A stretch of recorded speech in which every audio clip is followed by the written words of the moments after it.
Mama said don't talk to strangers. That's okay. We'll do it for you. Welcome to the Bar Talk Podcast, where we talk to interesting people doing interesting shit. That road trip I just took. Yeah? I'm real good. In my youth, I was real good about drinking and driving. What do you mean real good at drinking and driving? Oh, I could Come into the mic here. I could drink and drive and then pee in a bottle. I was pretty good at it. Oh my gosh, this is I am who I am because of my reckless youth. Let me tell you. But anyway. If you mind putting on the headphones? I'm sorry. Yeah. So you grew up in California, right? Or just born in California? No, I was actually born in a little town called Pittsburgh, Kansas. Pittsburgh, Kansas. Down in the very southeast corner.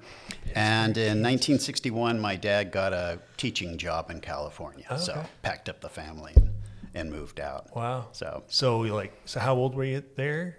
I had my 4th birthday right after. Oh, okay. So you basically remember moving I'm to California. California. Yeah. But nobody's really from California was from California. They are now, but not then. Yeah, I suppose. I mean, that was early 60s, but yeah. Early 60s. So what was the 60s like in California? Oh, it was incredible. Yeah? My whole youth, I lived within 20 miles of Disneyland. Yeah, that's pretty good. So right in the heart of Southern California. Yep. You were an hour to snow skiing. You were an hour to surfing. Yeah. You were an hour to the desert for your motorcycle. California is such a diverse place. I love it. I've been 3 times now. I love it. Yeah, it was a beautiful place to grow up. I loved it. Yeah. I just came back and, well, I'm glad I'm here, let's just say. Yeah, it's not the same as it used to be. It's not the last time I was there was 2020, just before the pandemic. Right. And I've heard it's not the same place it used to be. The people are beautiful. Yeah. You know, the 3 things I miss about... You talking about the movie stars or the general people are beautiful? Just the people. The people. The regular Joes. Yeah. You know, they're wonderful folks. All my family and friends are there. But 3 things that I miss about California. Really good food. Oh, yeah. Family and friends. And the convenience of if it's manufactured anywhere in the world, I can get it 15 minutes away. Wow. Yeah. Is that the food scene still here. good there now? Because I've heard that they were really strict with the COVID regulations and they lost a lot of restaurants. It was thousands of restaurants. I'm sure they did. Yeah. I'm vegetarian, so, you know, I'm picky about where I eat. Yeah. And it's funny, while I was home, I really didn't go out. I had Mexican food Catching up with every family day, and stuff, right? yeah. Making up for the lost Mexican time. food there is unreal. I love Mexican food. Just stop into a strip mall somewhere on the side of the highway and you get amazing Mexican food where they don't even speak English. And there's like Spanish soap operas on. And it's like $7 and I'm sweating and they're laughing at me. It was hilarious. It was great. The best. I do miss that. I love the south of the border culture. Of Southern California growing up. It's part of my life. I love it. I miss it. And it's funny, like if I'm up in the city and I hear an accent, my home, it's like this memory kicks in. I just remember the accent from being at home. I love that. Yeah, San Diego's a great city. Oh my I love San Diego. There's fish tacos, and I think there's 150 craft breweries in San Diego County, or there was pre-COVID. Wow. It's fish grown a tacos lot everywhere. since I was last there. Yeah, no, it's a great spot. I like San Diego more than some of the like LA and San Francisco. Oh, they're just so dirty. Yeah. San Francisco's so dirty and scary. San Diego is completely different. It's maybe it's because it's an Air Force town, and I'm familiar with an Air Force town here. Right. It just seemed more. Well, it's also a much newer town. San Diego was always there. It's been around forever. But I'd say 25 years ago, it took off again. Really? Yeah. And that's when the expansion happened. Yeah. And a lot of beauty came in, preservation of the old buildings and then some incredible new. Yeah, some cool stuff. Yeah. It's amazing architecture there. It's just a stone's throw from like Tijuana, right? Right. Yeah. Amazing. You can jump on the train and take it to the border and then just cross over. I mean, I don't know if I'd do that anymore, but. Yeah. No, I'd love to go back and see what California is now compared to what it was like 4 years ago, but maybe. Yeah. There's this place up on one of my favorite places in the world. It's up near Big Sur. There's this cafe called Whale City Cafe. And I just bumped into it once, like 2017. I was on a road trip down there by myself, and I just found this cafe. Just the way the sun was coming up, and it was just beautiful. The beach and the cliffs and the great muffins and coffee. It was just this moment. And then 3 years later, I went back to find that place and found it again. And it's one of my favorite spots. Because Big Sur is a special spot. Oh, yeah. It's amazing. If you guys don't know what it is, look it up on the Google. It's amazing. The whole California coast. Yeah.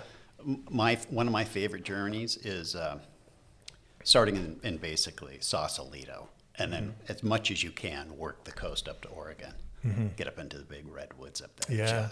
Just incredible. Yeah. Nothing beats it. Twice now I've driven the entire state in like a week. It's a lot. It's a lot to put in a week. Oh, it is. Yeah. It is. Yeah. First time I think I booked a Toyota Corolla online. I got there and they said, sorry, sir, we don't have any Toyota Corollas because it was the cheapest. I said, but all we have is this brand new forest green Mustang. I'm like, well, that'll do. Let's go. Same price. I drove the whole state. It was awesome. Was it a convertible? No, it wasn't. I did get that in Florida last summer, convertible Mustang. I wouldn't drive a Mustang for my daily job, my daily car. But it's a vacation car. Right. Yeah. You got to have something fun. Yeah. I know. Too many kegs in a Mustang anyway. You can't fit too many kegs in a Mustang, no. And then the second time I did California, the whole thing, it was a Jeep Wrangler. That was a lot of fun. Take the top off and stuff, go through a Big Sur and all that stuff. It was pretty great. It's a beautiful state to drive. It is. Yeah. Like 4 years ago, I flew back home, got my mom. She was 85, maybe, 84. And we did the coast. Drove up to San Francisco. Spent a week just going up and then on over to Yosemite and back down. Nice. It was beautiful. Yeah. I went up to Russian River area a couple of times. It's beautiful up there. Russian River Brewing is one of they're accredited for creating like the modern IPA, like in the 80s or something like that. They kind of birthed that whole scene. So I learned how to brew through a podcast coming out of Berkeley, California, the Brewing Network. That's how I learned as a hobby, and then started my company. And then I just kind of made this pilgrimage kind of thing back down there to go visit this podcast. They have a bar called the Hop Grenade, and they've got a studio kind of like this with windows where you can sit out there and drink and watch the podcast being recorded and meet these guys after that like taught me how to brew. It was kind of a big moment for me. It was fun. There's so much down there. So much cool stuff. It's amazing. Yeah, it's like the center of culture in the world, really. Yeah. Not just American culture, but I've heard them say the best export America has is culture. The movies, the jeans, definitely the Coca-Cola, do a lot of it. the music, yeah, all of it. Yeah, it's infectious. It's creative. Gets people going, as they say. Yeah. There is that culture thing. There is that culture thing. You know, it's funny, this road trip that, you're aware that I took this road trip. I was gone for 6.5 weeks. Yeah. And I took the Yarmouth ferry out. Oh, okay. I took the ferry from, when they had it a few years ago, from Portland, I think it was, up. But I took this one from Yarmouth straight across. And go to Bar Harbor now? To Bar Harbor. Yeah. And that was certainly convenient. If you can't beat the price, no, there's no way I could drive my truck around. Oh, okay. For the same price, you can go across on the ferry. Yeah. Yeah, to go down that far. I think there's like a rebate for Nova Scotian citizens or something. Yes, there was. Yeah, residents, yeah. And then, of course, I played that senior card, which I keep that buried deep in the back pocket, right? I just don't like going there. But every once in a while, I'll say, I'll save that $10. Yeah. You know? If it's convenient, you'll own up to your age. Right. Got to be worth it. Yeah, because I think I saw on your Facebook, I was creeping you a little bit preparing for today. Your little description, your little bio thing is, I make nice things. That's pretty cool. That's what it says, right? I make nice things. Right. Yeah. Right. And then I saw your birth year, and I'm like, jeepers, he's old. Didn't seem guy. that old. But your fascination with old things is waning. Kind of tells your age. Yeah, but that's waning. Really? Yeah. You're not into the old things as much? I'm not into collecting anymore. Oh, okay. I've let go of that. Okay. It was actually a Buddha quote that did it for me really? A few years ago. Huh. I ran across a meme on Facebook of all So he's places. Proving he's from California, quoting Buddha. Here we go. Yeah. No. This happened in Nova Scotia. So I hear there is a high concentration of Buddhists in Nova Scotia. Oh, yeah. Yeah. Yeah, there really is. That. Yeah, just there's a wonderful ashram not far from here. Yeah. It's fascinating. I've always wanted to go and and sit in. Yeah. Well, we should go. We should go. Let's go. I believe they do a Sunday morning open, like a breakfast and meditation. Cool. That'd be a fun thing to go check out. Yeah. I'm curious. I'd love that stuff. Yeah. So I guess we'll introduce who you are and what you're known for, but that's pretty broad, isn't it? Yeah. Well, I guess what I'm known for is trailers. Yeah. That's the main thing. Typically like old vintage, most Airstreams. Vintage trailers, yeah. Yeah, vintage trailers. And you like buy them, restore them, or you rebuild them for customers. A little of everything. So all I've done for the last 20 years is client restorations. Okay. I used to do spec work where I would buy one, fix it up, and sell it. Wow. But you're sitting on it for a while.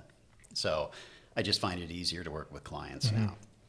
So I got a wild hair like 40 years ago. I was down in Mexico and I saw this beach camp on the bluffs, like 10-foot high bluffs right on the Pacific Ocean, blue as can be. And rare to the movies. All these old trailers. Yeah. And I fell in love with them. I said, one of these days, like all I knew was Mickey's trailer, from the Mickey Mouse cartoon. Oh, yeah. And I think it was 97. Picked up the throwaway paper and saw a little, they call them a canned ham because they're shaped like a canned ham. Yeah, I think I know what you mean. It wasn't what I was looking for. It was a little newer, but it was $300 and just around the corner. Wow. So I went and bought this thing, brought it home, fixed it up, took one nap in it, but I never went camping. I took it out to an old car swap meet and I needed a back door. There was like 50 guys lined up waiting to come in this little trailer and check it out. I thought, wow, there's something here. Yeah. These guys with old cars are digging the old trailer to go behind the old car. That's cool. So I started looking around. Next thing you know, I started collecting literature and, toys, whatever I could find that was old car related. And I started hearing tale of other people out there. I'd go to the literature guys at the vintage car swap meets and say, hey, do you have anything on old travel trailers? And so where are you living at 97? California. Still in California. Still in California, yeah. But, vintage literature, right? And they, and I'd always hear, another guy just came by and bought it. So I knew there was more people out there looking for this old literature. And then it just, I started a website and it took off and then turned from a camaraderie site, hey, I like old trailers, anybody else out there, to one day somebody said, I love the restorations you're doing for yourself. Will you do one for me? And I said, well, sure, but I got to go to work. So it's weekends and, And what were you doing at that time? I was an art director doing television commercials. Oh, wow. So I did that for 12 years. Awesome.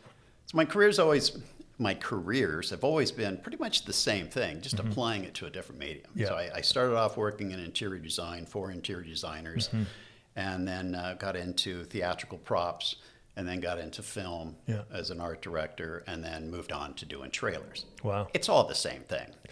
A lot of things It's just designing a building. Yeah. Yeah. Yeah, So, and a lot of the skills you learn in something can be applied to something else. Like young people always say, I don't know what I'm supposed to do with my life. I'm like, well, just work hard at something. Just apply your whole self to anything you're doing now, and the things you learn there. It'll be amazing what that can transfer to. You bet. The next, because you don't know. You never expected you'd be famous for doing this. That we each come here with a gift. Yeah. And we just have to find that gift. Yeah. And it could be that it's just being the best mother. The gift can be anything. Yeah. So we all have it. We all have a talent, an incredible talent buried inside of us. Unfortunately, a lot of people don't find it because they don't go looking. Well, they don't take the chances, take the risks. Take the chance or the risk. That's what I love about this podcast is because always bringing in interesting people that are doing interesting shit, people taking risks, jumping in, doing things probably before they're prepared. You didn't know what you were doing. Oh, God, no. You had no idea that you'd be well known for this. No, I went to Honest Buck's used trailer repair shop and I took weekend courses, right? And you're just passionate about it, right? Yeah. And I started making beer in my laundry room, and now I have a company and this and that. And I used to just love podcasts and I have a podcast. You just never know where things are going to take you. It's amazing. And with this story, it just keeps going. All right, well, keep it going. Well, I'll tell you. So in 97, I decided I want to put this website up. And it's like if you've ever gone for a vanity plate at the DMV, you have to sometimes come up with a list because the good ones are already taken, right? So it was the same thing with a website. The really good ones are already taken. So I was trying to figure this out, and I came up with the name Vintage Vacations. It just sounded perfect. So I ran with that.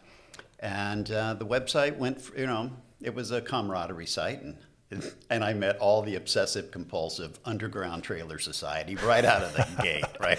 Yeah. They're like, where have you been? They're looking for more weirdos like themselves. Exactly. So, so this thing kind of grew, and gosh, it was within 2 years of having the website up, I got a TV show. Really? And then I ended up doing 6 TV shows altogether. Amazing. Because you had a television background. Yeah, but it had really it was just about trailers, right? Yeah. So that didn't really matter. Yeah. But I had my 15 minutes of fame, and I wanted more. As we do. Yeah. And so my ego kicked in, and I was like, my life got very ego run for a while, and it kind of took me down. Really? I was in my own way. Yep. I was in my own way of growth. I can see it now because I understand it. I didn't understand it at the time. Painful at the time. Oh, yeah. So I actually, what's funny is when I moved from California, with 2 kids, my wife, we moved here right at 16 years ago, the end of October. So that's like 2009. No, 2009. Yeah. So why the hell did you come to Nova Scotia? I'm getting to that. All right. So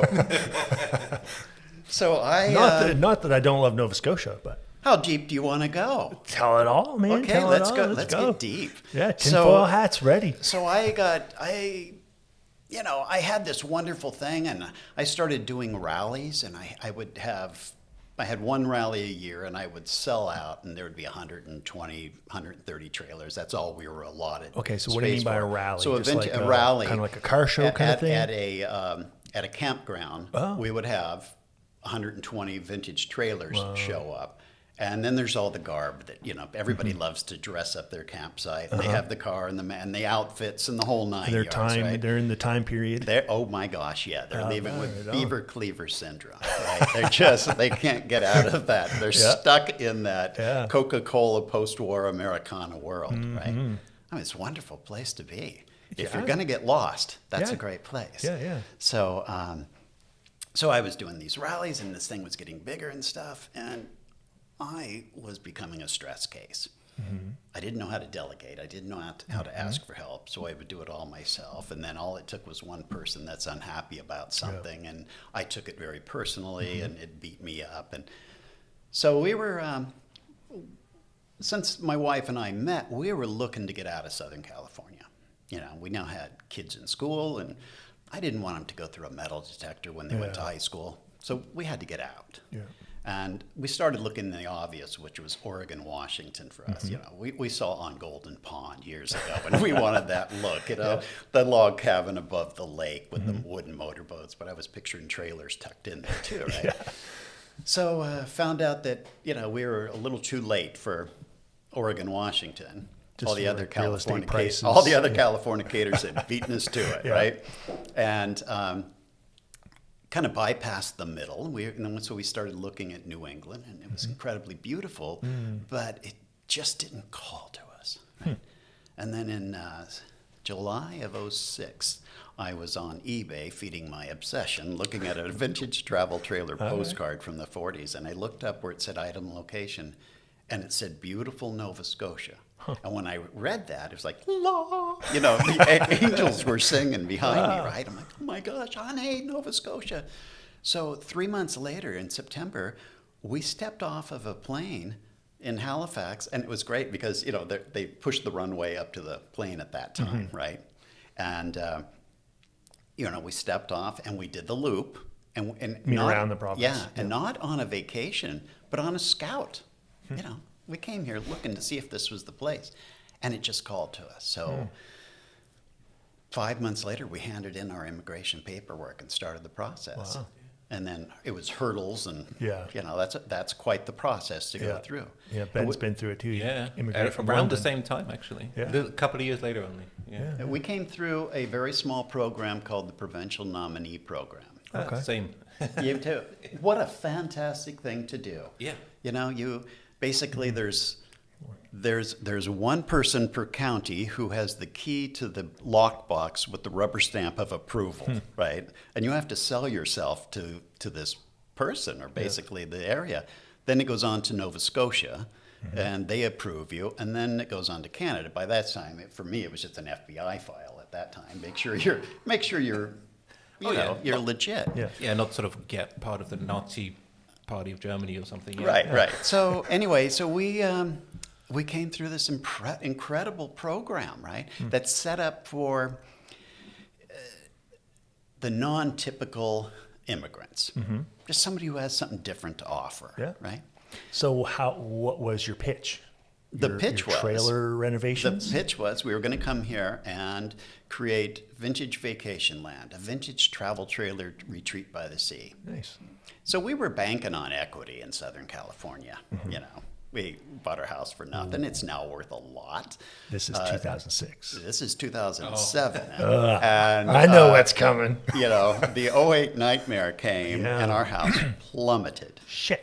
To where there was, I think at one point there was 4 bank repos on our block. Wow. Right, so when we decided to sell, we weren't going to go through a realtor because they still wanted their 6%, right? Yeah.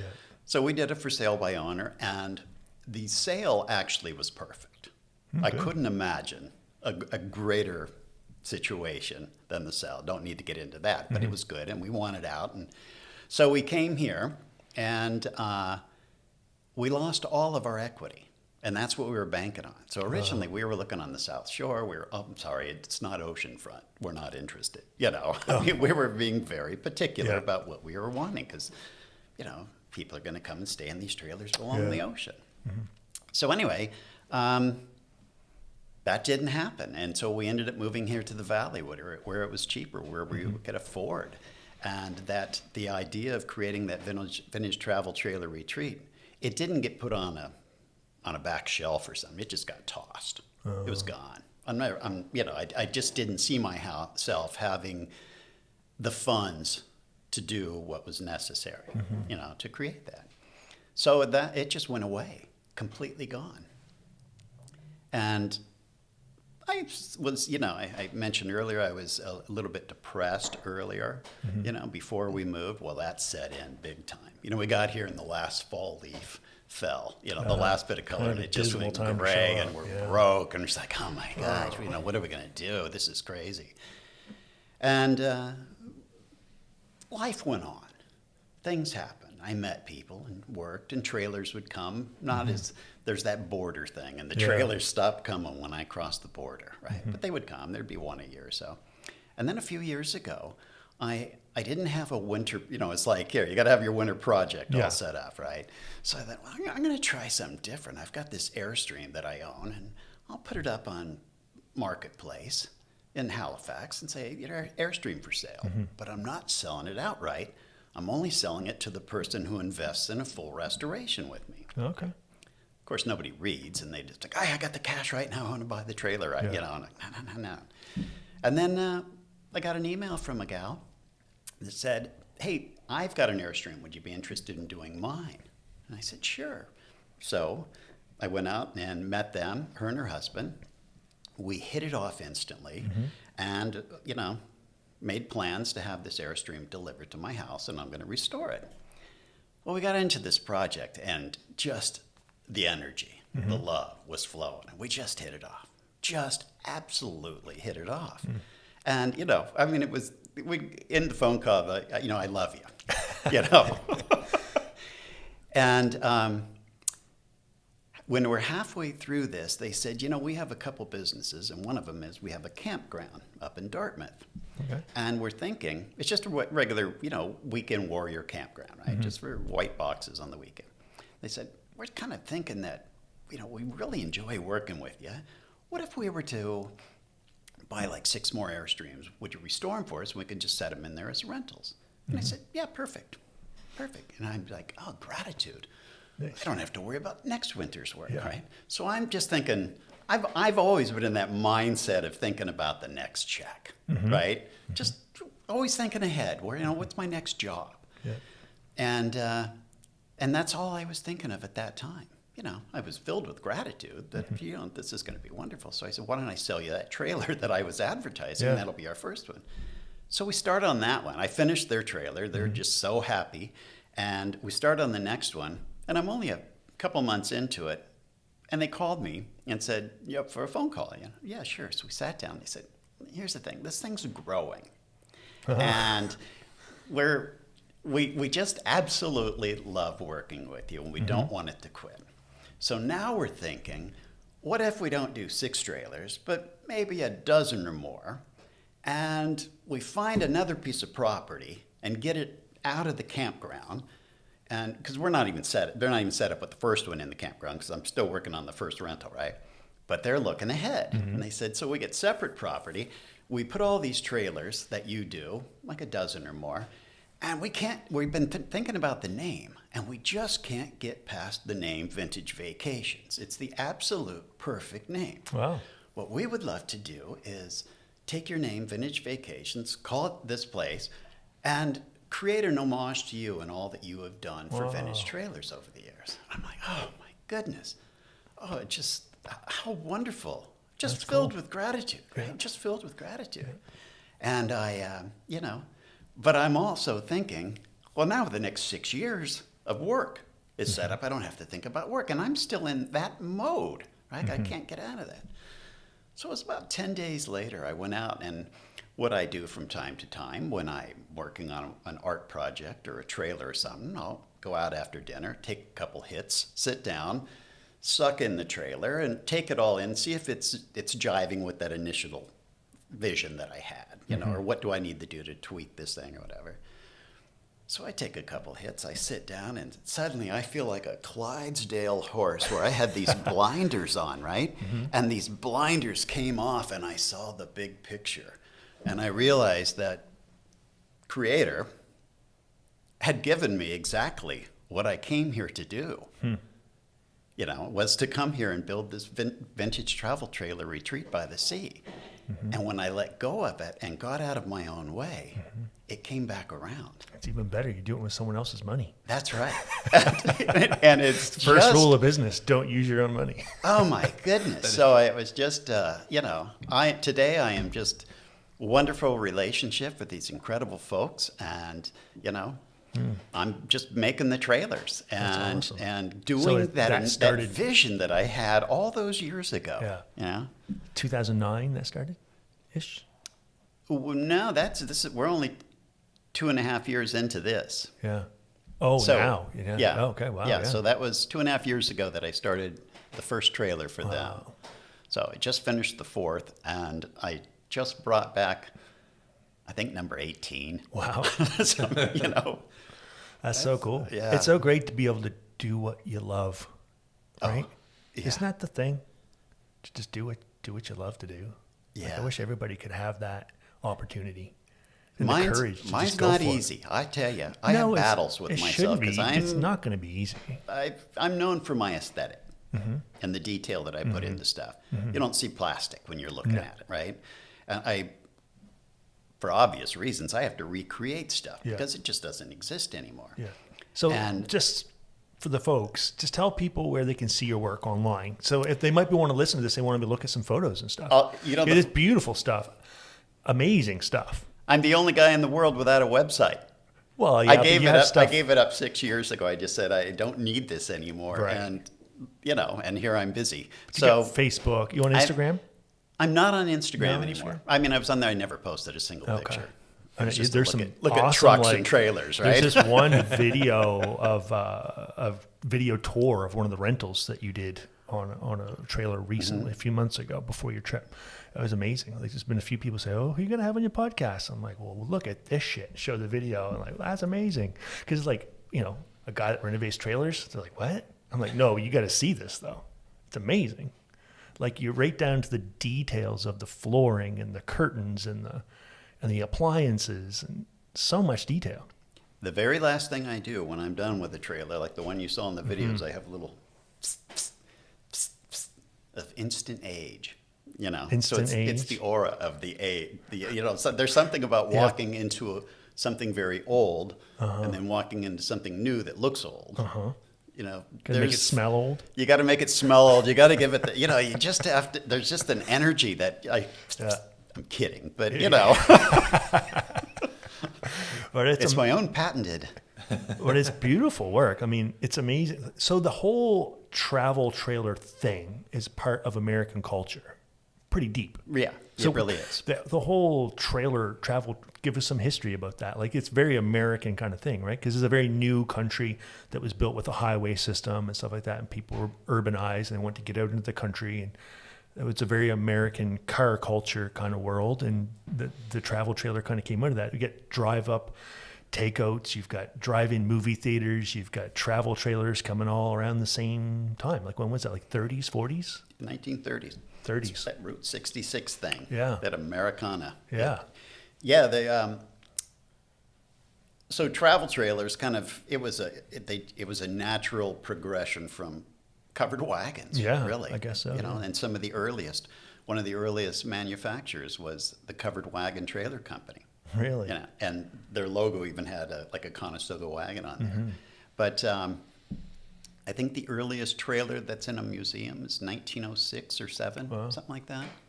And there's a museum down in Elkhart, Indiana, that has a nice collection. And then there's a lot of private collections. The barn finds, the beautiful old trailers. That's the stuff I love. I've never owned a trailer like I do for clients. The new ones. I want the one out of the barn that's been in there. So, used once and then put away. Wow, yeah. So in 1931, I think it was, maybe a little bit earlier, a guy named Arthur Sherman created like a tent camper and then needed something better, or he bought a tent camper, needed something better, and then created the first travel trailer and then started the industry. Yeah. A guy named Holly Bolus built in 1935. He was a sailplane designer and engineer and did a sailplane. So he'd go up to Tehachapi, California on the weekends and do sailplaning. And he wanted just a trailer. So he built one out of aircraft aluminum. And that's the they built the Bolus trailers. Oh, the Bolus, yeah. So I think there was like 136 units total between several sizes of trailers and then a couple motor homes that they built. And there's still quite a few of them out there. But they only made those for 2 or 3 years and, kind of went belly up. And then the guy named Wally Byan came in and bought all of his tooling, took the door off the front, put it on the side, and called it Airstream. And they're still making them all these years and they later. haven't really changed the aesthetic at all, which I think is great. Yeah. Because our design, like back in the 50s and 60s, things were beautiful. Like, they would put a lot of work into just making a toaster. Right. And then now we get into the 70s and 80s and they started 90s. to have plastics, everything. But there was no flair to things. It was just like the campers now are so ugly. They're just white boxes. It is kind of gross compared to some are better than others, but they're not as. Some are better than others, but that design, like even the cars, like there's no just flair to it. No personality. Yeah. Like in the 40s and 50s and 60s, like the cars had style. Yeah, you couldn't really tell one medium-sized SUV from another these days, could you? No, you can't. No. I saw a thing recently that was like 20 of like medium SUVs all in white, and you can't tell. No. Have you seen the new Mustang? It's just another SUV. Oh, yeah, I've seen that. Yeah. The electric one? Yeah. Yeah, it's stupid. They should not have called it that. I saw that and I thought, it just looks like our little Matrix or something. Yeah, they're all the bullshit. same. They are. There's like a formula for it now. And I'm sure it's the same with everything. Like this is what sells. There's a commodity item. You're buying a washing machine, really. But there's a reason why the Airstream trailer, you go buy a brand new Airstream now, it's $140,000, $150,000, way more than any other trailer, and the value holds up. Like, I'm sure a lot of Airstreams, like an Airstream from the 60s or 70s, now is probably selling for a lot more than it did then, and it's probably half rotten. Yeah, right. Yeah, because there's just something timeless about it. There's something classic about it. There's something, they hold up better than a lot of other trailers. Are they well made? I actually don't know. Oh, well, the aluminum is. Yeah, they're a well-made trailer. They're not the best-made trailer, but they're well-made. but there's something about that culture of it that people are stuck on, right? Right. They're fascinated with it. They do look cool. I mean, even I'm not super into it. They do look very cool. Very cool. It's apple pie Chevrolet Americana. That's what the Airstream is. Yeah, and it takes you back to that kind of like Air Force stuff, UFO kind of stuff. It just kind of gets you in that vibe of desert Area 51. For me, it does. Like that whole culture thing, you know? Takes you back. Because, I mean, America was obsessed with fast planes and UFOs back in the 40s, right? Yeah. You know, I'm picturing the guy on the X-Files that was in the, do you remember? Oh, you were an X-Files. Oh, yeah, I loved X-Files. Yeah. There was the guy that had his radio station set up in the Airstream. Uh-huh. Do you remember that? Yeah. They're cool. And they've been a part of, like, even like, what was the show? Grey's Anatomy. Was it Mick Dreamy or whatever? He lived in an Airstream, and, you know, it's just a sexy, cool thing. It's just been part of the culture for a long time. What's funny is 27 years ago when I got into this, they weren't sexy, cool things. You know, they had that. You made them a sexy, cool thing. There was this stigma of trailer park trash that was attached to old trailers. Yeah. You know, just that hillbilly thing from the movies or whatever. It was just trash, right? But that trailer park trash, wherever that came from. And what was the flip? What was the change?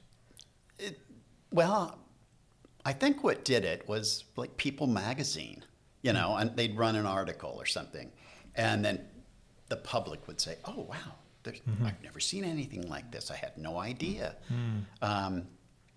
Airstream started using them, or people started using them for a while in television commercials, like for your Ford truck or whatever, and they're towing an Airstream behind, right? And so that just really started generating, you know, people. And like you were saying, in TV and stuff as well, and they've redone that as well in other movies, like that 2012, I think it's called, with the paranoid conspiracy guy is also in an Airstream, I think. Yeah, that kind of stuff.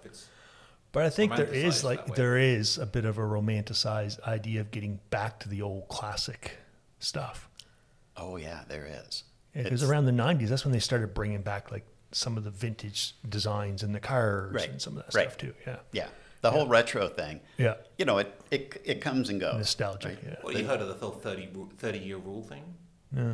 Things come back around every 30 years because that's the age that people are when they start to have enough money to get what they're nostalgic for. Makes sense. That's, When I was in my mid-20s, I started collecting atomic furniture from the 50s. And I had this wild red sofa and some kooky furniture in there. And then one day I was at my mom's going through photographs. I'm like, oh my God, there's this photo from the 50s of my mom's house. I reproduced it, or, you know. From your subconscious, maybe. Perhaps, but, you know, it was just it wasn't exact, but it was the same furnishings that were available at Sears back then, you know. But. That's awesome. Yeah. So you talked a lot about that humility that came. And I know I've chatted. I don't even remember how we became friends on Facebook. Facebook. I know, but how? Do you remember? I was at the market one morning, and this gal turns around and she looks at me. She's right in front of me, and she looks at me with kind of that cocked, like a puppy, you know. She says, "Are you Craig Dorsey?" And I said, "I am." And she goes, "Oh, hi, I'm so-and-so. We're Facebook friends." And the guy behind me just lost it, right? Very hysterical. I mean, that's the times, right? Yeah. We're not friends. We're Facebook friends. It's different. It's a different thing. So I don't know. A couple years minds, now. Yeah, I think so. Maybe I probably saw you commenting on some things on Facebook, and I said, "This guy seems smart." And then I saw your trailers and stuff like that, and I've been fascinated with that stuff. I've always wanted something like that. I'm obsessed with like period things, you know, like Mad Men and like the 1960s and all that stuff. Yeah, and you have some cool suits. You have some cool vintage clothing too. I was gonna wear something for you today, should have. And I thought, I just don't feel cozy in it today. That's all right. You know, that's all right. Yeah, you come over. We'll play dress up. And when I make this post, Mr. Dress Up here.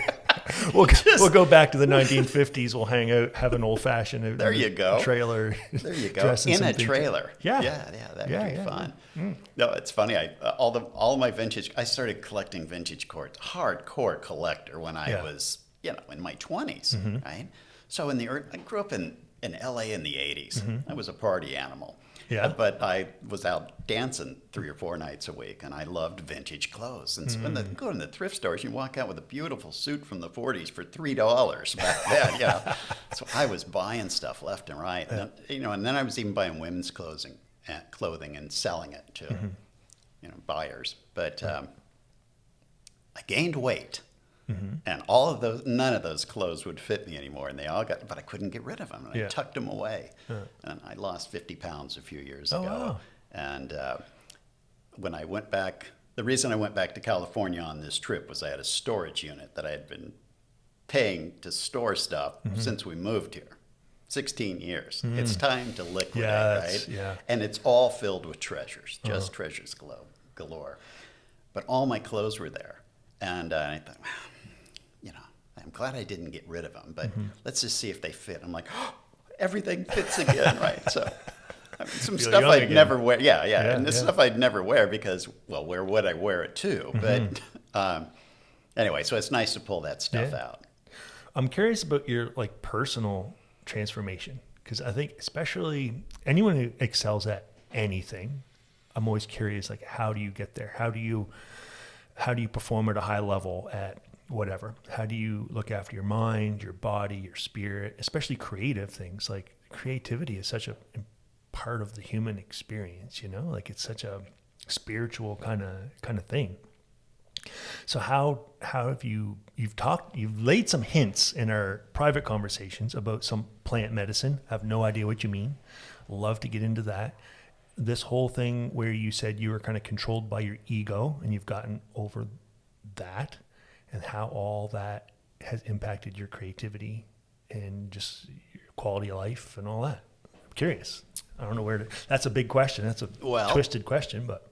So I guess this is just my story. Yeah. And take it for what it's worth. It's just how That's why we're here. This is just how it worked out.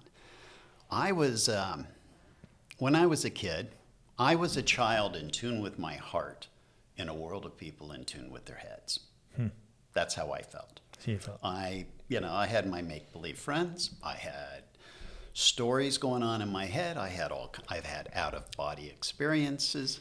I had all kinds of strange things that happened.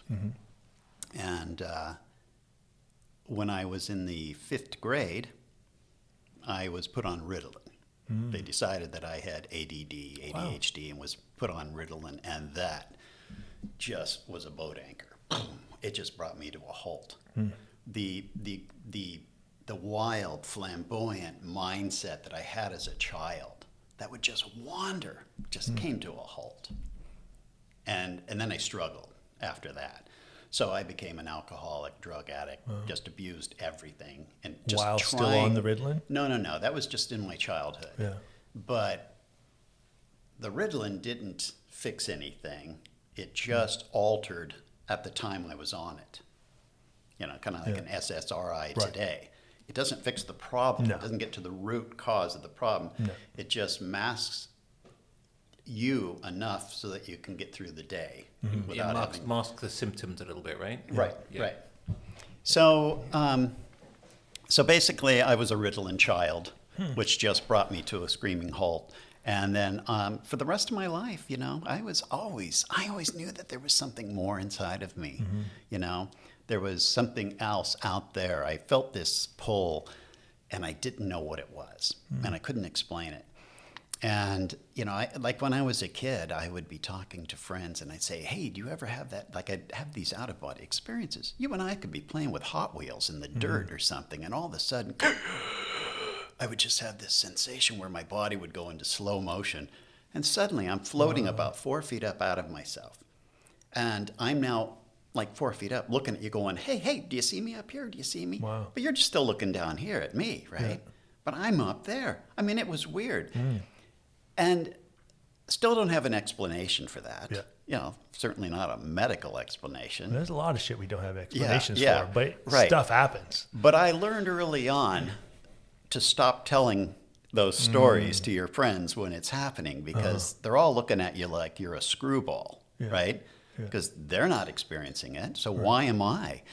And I kind of went through life like I had this little analogy that I created in my head. There's this amalgamated humans, right? This Chicago building that's, just skyscraper on, and every floor they're creating all the people. That's where we come from.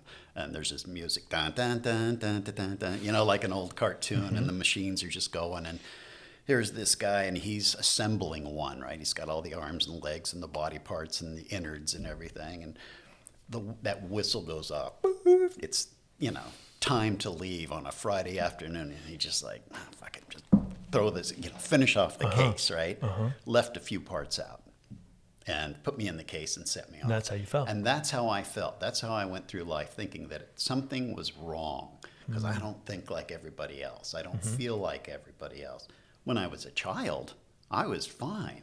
Yeah. Until they gave me the Ritalin. Right. So. But it's acceptable to be creative and whimsical and all those things when you're then. a kid. No, but more so for a child. 60s. More so for a child than a grown up. Right. Yeah. Yeah. So, and then,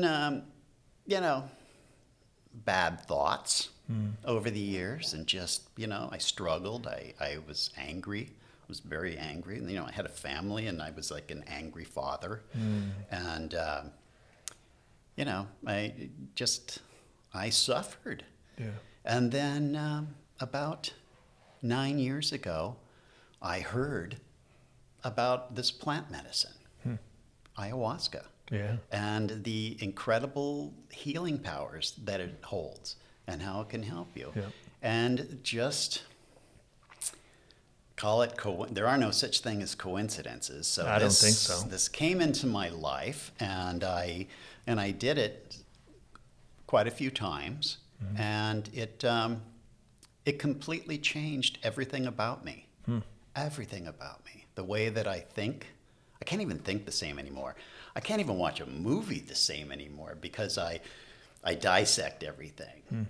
What it did for me was I was a natural born stuffer. I would take any problem in life that came along, and I never felt that I had the tools to deal with a situation that was overwhelming to me. Right? I would just run from it, run from a bill, run from whatever. If it's too much for me, don't deal with it, run from it or stuff it. The fight or flight. Yeah. So I had like this little manhole inside of me, and a lifetime of shoving things down there. And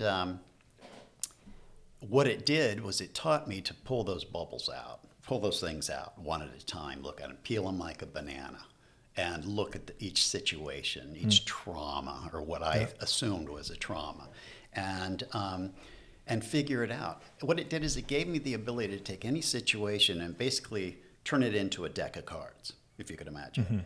And then I can take that deck of cards and fan them out. It's always going to be the same cards. You can't change the situation that's happened. But what I can do is rearrange the cards in that deck so that when I put it back in, it makes sense to me.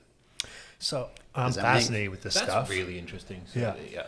And I've heard this many times from lots of people that they've benefited from the plant medicines. I myself, I've only done psilocybin, but I found that very, very helpful just for kind of calming and organizing my thoughts. But I do know someone, who's done both of those things, and he says that there's definitely a similarity. Yeah. I think any of the hallucinogens there's a lot of evidence about the hallucinogenic medicines that can kind of help people with these things. But what is it? Is it of the ability? I've only had my experience with mushrooms, but it feels like it's almost like a separation from it enough to get like a slightly different perspective on it. Is that what it? Every time I did it, it was a different experience, and everybody that does it is a different experience. Can I ask? Sorry, and what was the context in which you did it? Was it with somebody who was with in a shamanic setting? It was like in a traditional shamanic setting. Okay, yeah.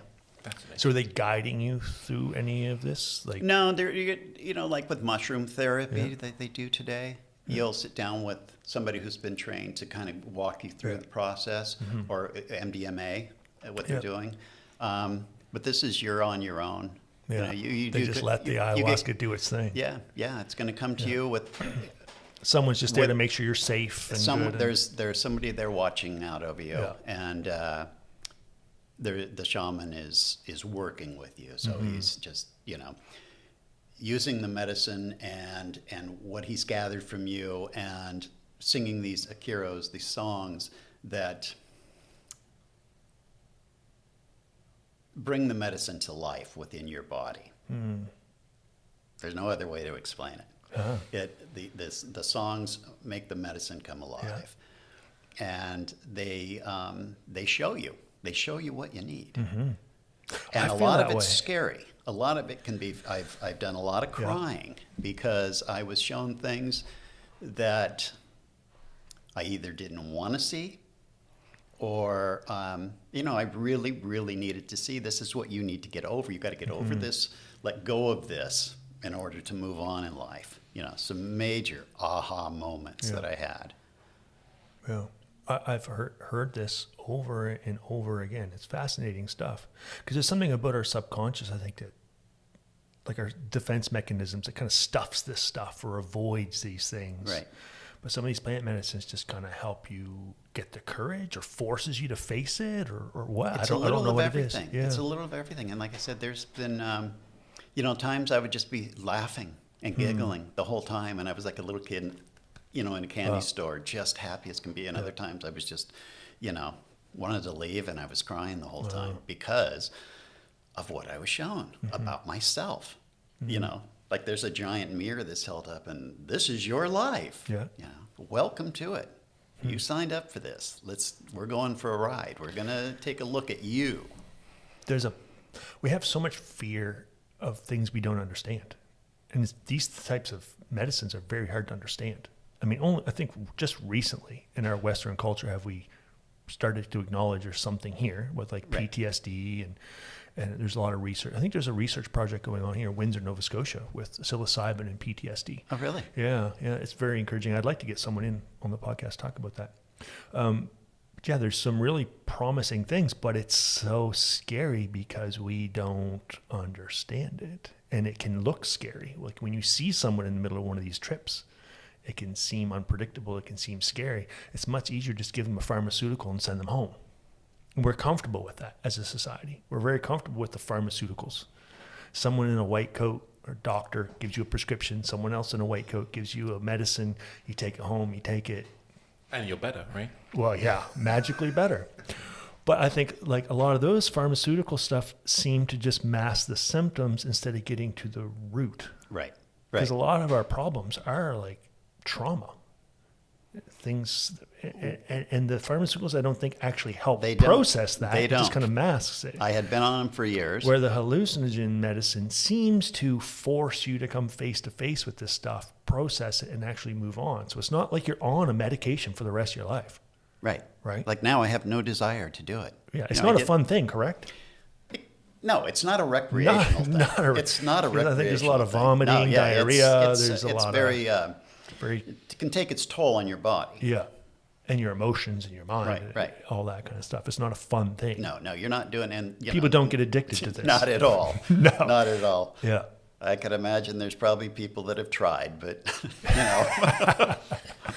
Yeah. I've known a lot of people who've done a lot of substances, but I don't think I've known anyone who's actually been addicted to hallucinogens. I don't think you can. I think there's whatever. Yeah. There's something in there that keeps it from happening. I think so. I mean, I've known people who've been, like long-term heroin addicts and stuff, and they've not got addicted to hallucinogens in any. Help them with their addiction? Yes. Yeah. Yeah, that's a common thing that I've heard too, that the hallucinogens can really help people with their addictions. Right. I'll tell you one of the biggest things. Well, not one of the biggest things, because everything is big. Everything that changed about me. So here's a little story, before and after story, that deals with plant medicines. Okay. I've always been a gardener. I love gardening. No desire to be a farmer, but, I've always loved gardening. And when we moved to our house, that first summer I went out there and took a shovel and started digging this patch. Mm-hmm. Turned every single rock that was on the property and got rid of it. And over time, every year I'd go out there, and we don't have soil, we have dirt. right? And you're constantly adding, and it's a battle with the bugs and everything else. And it was just a miserable battle. And I'd go out there and I'd and I'd cuss and I would bitch and complain. First day I'd go into the garden with bad energy because I gotta, this is my task. It's going to take me 4 quadrants in the garden and 1 a day. And I'd turn the whole thing by soil. And as I do it, I'd pull every blade of grass out. I mean, just OCD, right? But I'd bitch and complain every year, and then and then fight off the bugs and bitch and complain about that. So then I do plant medicines, and then like the following, I don't know if it was the next summer. The first time I did it was in November, and it could have been in the spring, but I think it was a year and a half later. I had changed, and just through the plants introduced me to the world, to the earth. And I made this connection through the plants. And so I go out into my garden the first day, and instead of going out there and, and bitching, I stuck my hands down into the soil, and I thanked all of the weeds for becoming the fertilizer for next year's garden. Wow. And that was Instead the change. of them being in the way, that year, gratitude. Right. And it was that attitude of gratitude is what I learned. I never had that in my life. And, it's like, hey, what a thanks. beautiful place to be, right? Yeah. Oh, yes. What a beautiful place. Yes. I've had a year like that, too, since I started. Yeah. And so I made this connection, and that year my garden absolutely flourished. And I would go out there, and I would only go out into my garden barefooted. I became a full-blown hippie, right? in my mind. Yeah. Like, growing up in Southern California in the 60s, man, there was that, although I was, afraid of them, there was this yearning for that hippie life, right? That commune life, that life that lives around us now. Living in the moment. I know. Living in the moment. Yeah, and so, anyway, where was I? In the garden. In the garden. I would only go out there barefooted, and I would touch and talk to the plants and do all this hippie stuff, right? And it just sounds crazy. It's absolutely but incredible. You were enjoying yourself a lot more than when you were bitching and moaning and complaining. Absolutely. And I'm sure all the people close to you were enjoying you a lot better. That guy too. Yeah. So that making that connection to the earth, and through that I became a vegetarian. It was a vision I had.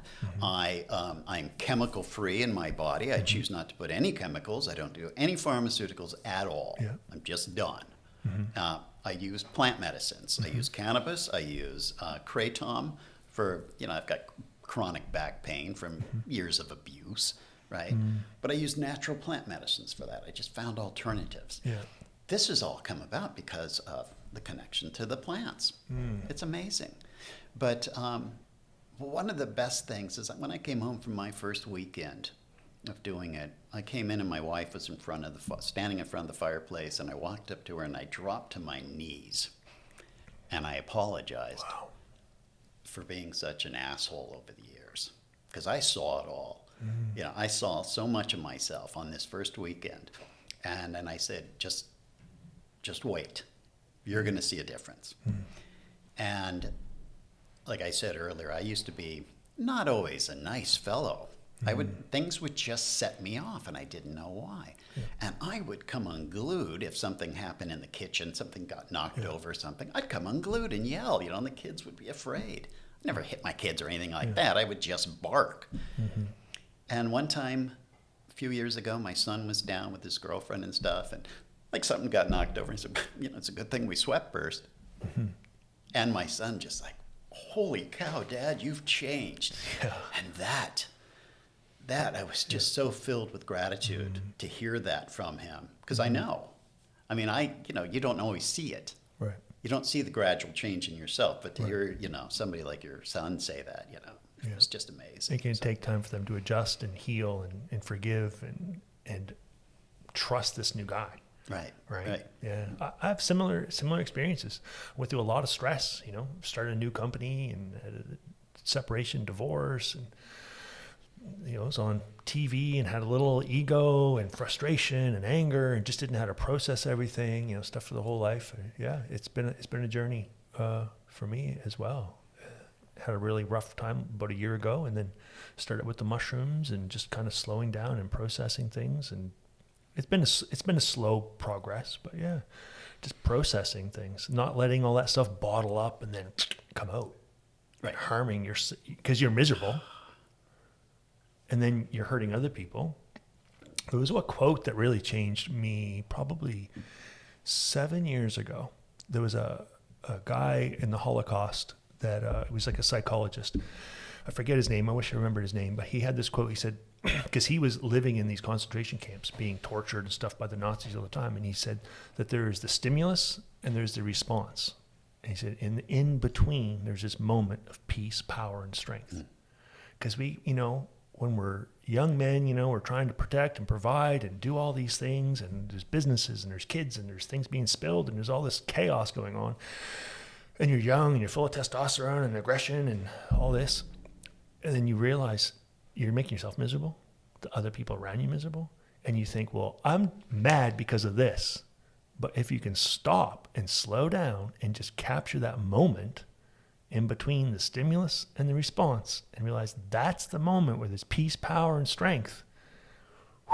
And the moment you have a choice as well. You do have a choice. Because when you're younger and less disciplined, you think you don't have a choice. So they did this, I do that.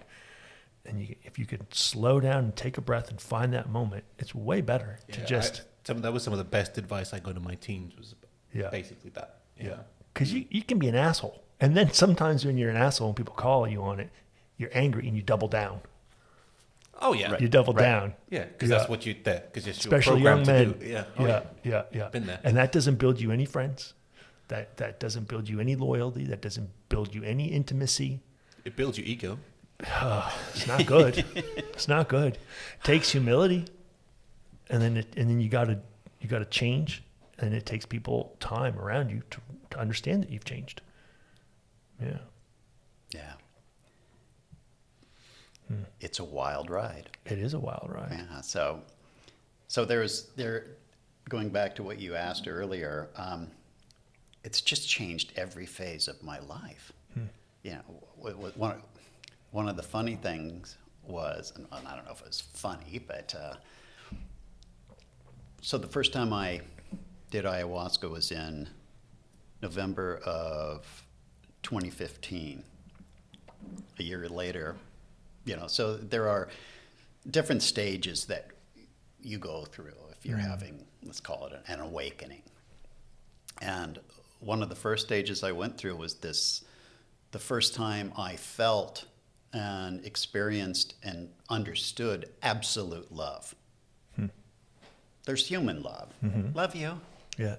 But then there's just love. Yeah. Just absolute, no holds bar love.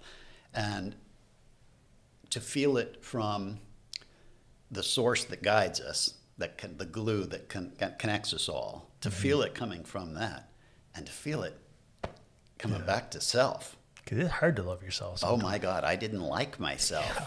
To learn how to stop disliking myself and then learn to love myself, that was a process. And to be able to look in the mirror and say, I love you and accept you completely as you are, because I beat myself up all the time. Because I think our Western culture, we're kind of trained to focus on the problems, identify the problems, fix the problem. Especially it's like men in the Western culture. What's the problem? How do I fix it? And I treat myself like a project most of my life. What's wrong with me? How do I fix it? And that cycle, and you beat up on yourself, and the negative self-talk, and you're just down in the dumps all the time.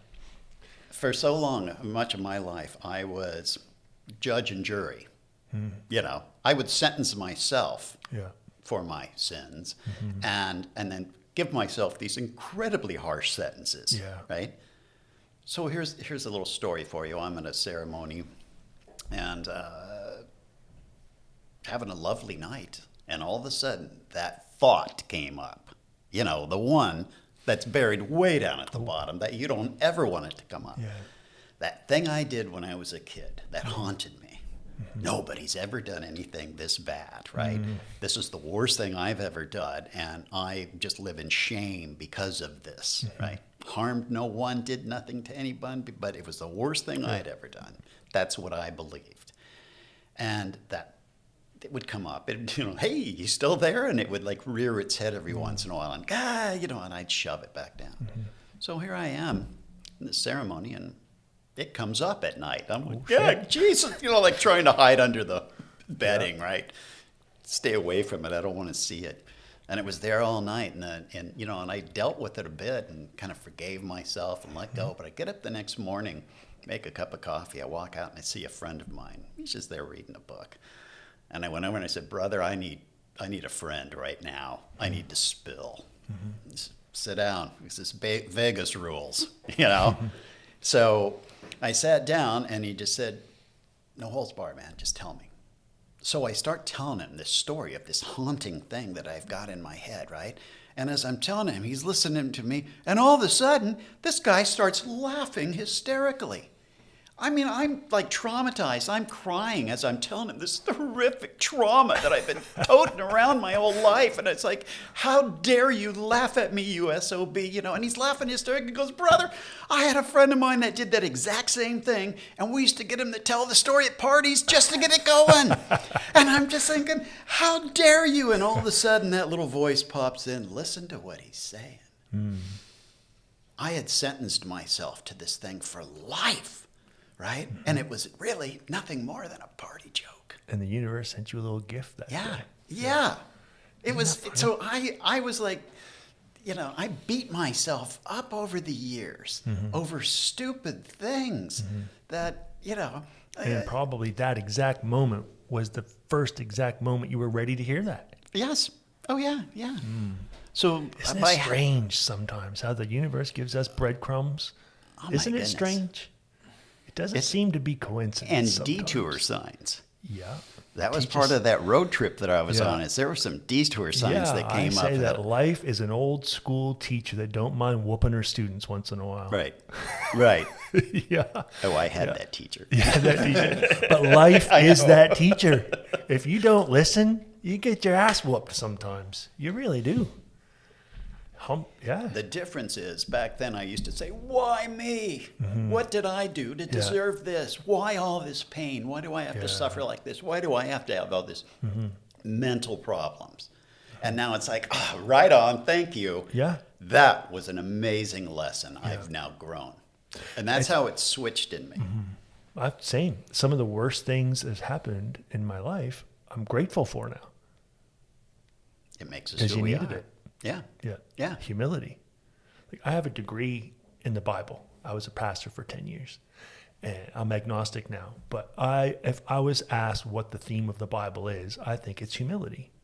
It's all, like from the Garden of Eden, the Tower of Babel, all of it. It was people thinking they knew it all, and they were humbled. And there's a lot of peace, and there's a lot of love and humility, and then the arrogance is what gets us in trouble. And I think it's the same. And I think the plant medicines teach us that too. It's the humility. Well, they help put the ego aside a little bit, right? You have to. Yeah. You really have to. There was no picture of it, and it doesn't mention an apple. Yeah. There's no mention of an apple. Doesn't it just call it the fruit of which thou shalt not eat or something? Yeah, well, it's the fruit of the tree of good and evil. The knowledge of good and evil. Yeah. And I've eaten the fruit, and it's allowed me to see and awaken and have ego death.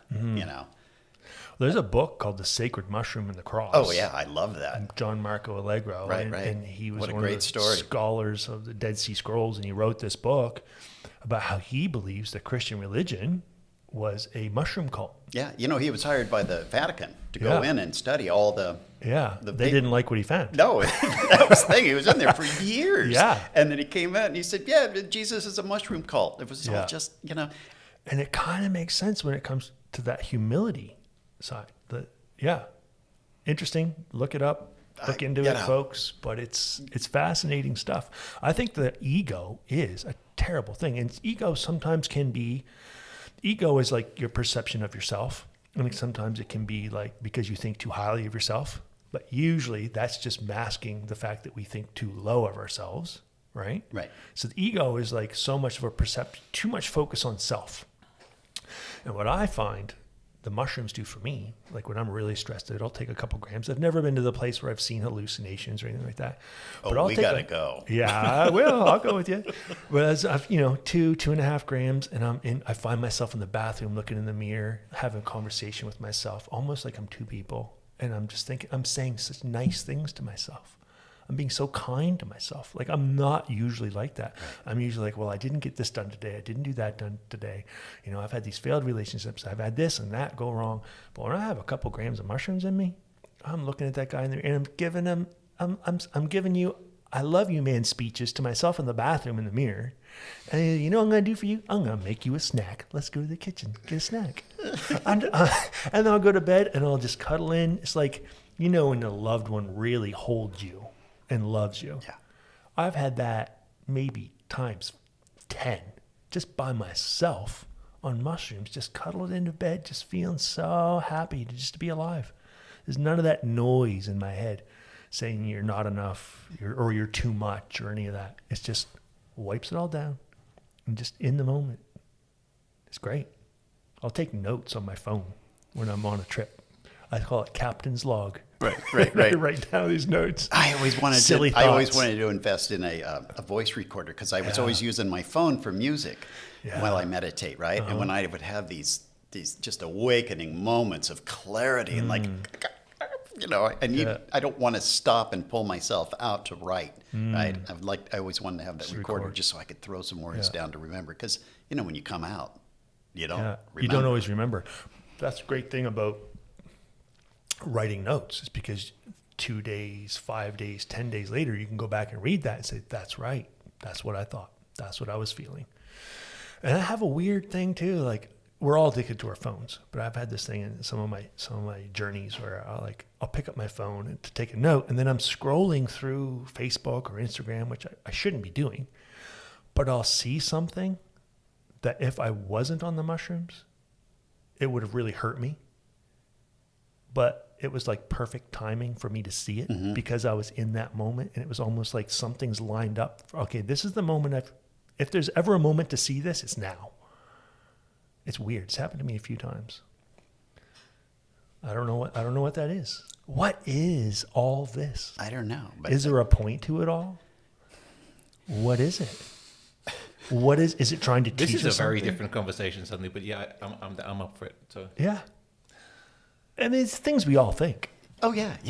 I've journeyed quite far and discovered a lot of things. And I don't know what it is. I have no idea. Isn't that beautiful too? Yeah. Because when I was a pastor, it doesn't matter. Right. It doesn't embrace matter. The mystery of it all. When I was a pastor, everyone expected me to have the answers. That's a lot of pressure when you're in your 20s and early 30s to have all the answers. Now I'm a step away from that. I am embracing the mystery. I don't know what the hell's going on. And I'm okay with that because it's beautiful. It's amazing. I've had some weird coincidences of things that just cannot be accident. Just can't be accident. I don't know what it is. Well, Carl Jung would have called that synchronicity. But right. This journey that I was on, if you read some of my posts, that's what the trip was about. People were placed in front of me for rejuvenation of soul. And some of them were only for 30 minutes. You just run into somebody, you have this incredible conversation where you walk away energized. And you needed it at that moment. And I needed that. We both needed it. And Source put us together so that we could just, like you can send a picture from a phone to a phone now by just touching it, right? That's that same kind of thing. Yeah. There's a rabbit hole for you. And people might want to argue with this. They might want to fight it. They might want to debate it. But you know what? You and I are sitting here. We're better men now because of it than before it. So the proof is in the pudding. Right. If you're a better, kinder person and you're happier and the people around you are happier. Yeah, it's hard to argue with that. It's hard to argue with that. It's like Sean Feeney from the mushroom farm. Like, he's transformed in the past 10 years. He's a mushroom farmer. He was talking to us about some of the plant medicine stuff too. And he's a much better man now than he was before. How do you argue with that? Yeah. I had a vision 6 years ago or something. So I'm driving the lawn tractor, right? And all of a sudden, I just had this overwhelming sensation. I said, oh, geez, here it comes, the big one, right? I knew something was coming. I didn't know what it was. I just knew I needed to turn off the tractor and absorb. Yeah. And I had this moment, and I kind of saw a split screen. The way that I had always seen everything through my eyes and reality. And what reality was that, you know, each of us we're made up of billions of cells, right? And all these cells just hold each other together in this glob, right? And when you look out into space, it's just billions of stars, and they're all, and we're part of it, and it's no different, and it's all the same. Right down to the cellular level, looks like that, and we're all just, you know, we're just these billions and billions of cells, all part of these tentacles that are all part of this. Let's call that God, just because. What else is the supreme thing, right? And it's just tentacles coming down, and we're all part of that. It's like a giant octopus, right? I don't like applying visuals that will take your mind in a certain way, but that's how I see it. We're all connected to this source of energy, and within us, when one of you can be healthy as can be, and then all of a sudden one cell will break down. And other cells will break down around it, and then chaos happens, cancer, whatever, right? Yeah. So our job is to be the healthiest possible versions of us that we can possibly be. We're just one. So I all have to do this. We all have to be the healthiest possible versions of ourselves that we could be for the benefit of the whole. And that's how I see it. And so I just try and do my part. Yeah. You know. And I get frustrated. It's hard. Yeah. Today things have changed, as you know. It's not easy to speak your piece anymore. No, people don't want to hear disagree. it. People do not want to disagree. Right. Yeah. I don't know if they wanted. The ego is so strong. You know, the ego's job is to be right. Yeah. Right? And it's more important to be right than kind. And that's right. I don't like that. Yeah. Yeah. Yeah, I love having a debate, talking about things, but the moment someone starts to get angry or hateful, it's not fun anymore. I love kicking around ideas. Like, I don't really... Being right is so subjective, though. I mean, how often are you objectively right about something? There's some people would rather be right than kind or even curious. Right. Yeah. There are so many people that, I always have this little analogy that we create ourselves, who we are, our beliefs and stuff. Just like we have a little shopping basket, and you go to the store and you fill that. Oh, I like this, I like this, I like this. That's how we create ourselves through life, right? It's a story. We meet people that tell a story, and you can relate to that story somehow. So you glom onto that. That becomes part of your story, right? And politics, religion, whatever. Yeah, we're all products of that culture. But, you're going to the store, like just go, when you go to the grocery store, you buy the same stuff every week. There's 300,000 products in the store, but we buy the exact same stuff every week. We don't change our story. We stick to it. But there's this whole giant store. Fill your basket with new product. Yeah. Take on new thoughts, new ideas. A lot of people aren't comfortable with that. And that's the thing. They're not comfortable. They're afraid of things that go bump in the dark or whatever. All my friends do this. This is what I'll do. Yeah. You think it's it. How did you manage to get all the right answers? Yeah, Gary. How did you, of all people? Yeah. Got it all. It's all here in the basket. Got it all. So one of the things, going back, I mentioned earlier that Buddha quote. What that quote was the root of suffering is attachment. And at first I didn't know what that meant. Attachment to what? So I'm trying to analyze it instead of just letting it be, right? And over time, I had to look at my own life and see what I was attached to. And you mentioned, I surround myself with this vintage stuff. And I said, I no longer do that because I realized that I was surrounding myself with this beaver cleaver syndrome. I wanted, if you pick up any old magazine, Life magazine from the 50s or something, and everything was, golly gee, swell, in the advertisement. For some people. Not for everyone. I'm talking about the advertisements. It was sold. Yeah. It really wasn't that way. No. But it was sold that way. Mm-hmm. We're too young to be a part of that, but we grew up watching television and everything else. We saw that. We see the advertisements, everything. And that's what I yearned for, right? So in my mind, by surrounding myself with elements that emulated that, I would be more at peace within because I'm living in that beaver cleaver world. So I created this make-believe world around me by surrounding myself with elements, vintage elements, you know? And when I came to the realization of this, and I just, you know, these are, like, I had stuff that's in boxes for 16 years. What the heck is the sense of that? Because I was attached to it. Oh, the sentimental attachment. I got it, you know. It's like the only time you'd see this thing is when you move. You'd open the box. I remember this, and then you tape it up, right? What in the world is the sense of that? And so I've been on this cleansing mission of just letting go of stuff and giving stuff away and selling, and you know, I've given away more than I've sold, unfortunately. But that's freeing, though, right? No, it's very freeing, very freeing. I find stuff so exhausting. I don't like a lot of stuff.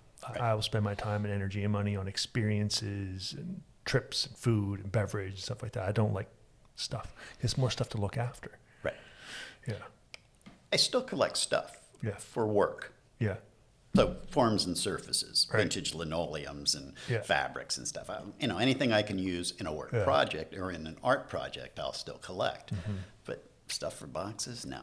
No, that's like me. Most of my stuff that I own now is involved in business. I only have a very few handful of personal things that matter to me. A few quilts that my great-grandmother made, a couple ceramic pieces my grandmother made. I've got a lava lamp and a bass guitar from when I was 17 years old. But there's very few things that I really care about. Right. Yeah. Most of it could just go away. The good stuff's right now. Yeah. Right now. Or what's next? What's next? You know, what kind of weird experience? What kind of interesting person are you going to meet? What kind of challenging thought are you going to entangle with? You know, like what's next? It's amazing. You never know. You never know. But if you're open to it, there's so many cool things can happen if you're open to it. My opening story about vintage vacations. Yeah. I wasn't looking for it. I had no idea. I gave up on that. Yeah. But it was the vision that I had, you know, in Mexico 40 years ago. And then it came back to me. Came back to you, yeah. That's a reoccurring thing we see on this podcast. People say, I had a dream.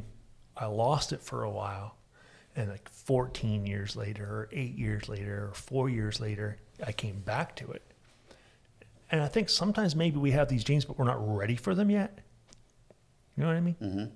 And they find you again. I believe that. Yeah. I believe that. And it's an amazing thing. A lot of things come along that you're not ready for. And sometimes we beat up on ourselves, like, I had this dream and I didn't pull it off. But just be patient. You might find it again. It might find you again. It'll come. It's pretty cool. Can we do a bathroom break? Yeah, bathroom break. Then I got something I want to ask you about after. I was actually not supposed to be having coffee past like 12, really, but too late now. That's your medical advice? No, it makes me jittery. Yeah. I can still have a cup at night before I go to bed. Yeah. I'm fine. Yeah. Same. Unless I'm out. I can go out and, like, if we're out and I just have a, gas station coffee or something, then I'm wired and up. But if I drink a good cup of espresso at home, I'm fine. I can go to bed. Just before bed? Yeah, like 2 hours before. Okay. It doesn't keep me awake anymore. There's this thing called a caffeine nap where they say if you drink caffeine and then go to bed within like 20, 30 minutes, sometimes you're good because you're asleep before the caffeine really kicks in. Yeah. I do oil every night. So the oils. I like it. I time it so that it kicks in right when I lay down. Okay. So I can have visuals well. I used to do the oils too, but I have, cannabis oils? Yeah. I get inflammation from cannabis now. I can't do it. Really? I feel my joints and stuff hurt the next day. Yeah, I've had to cut it right out, unfortunately. So I was listening to one of your podcasts. Are we on?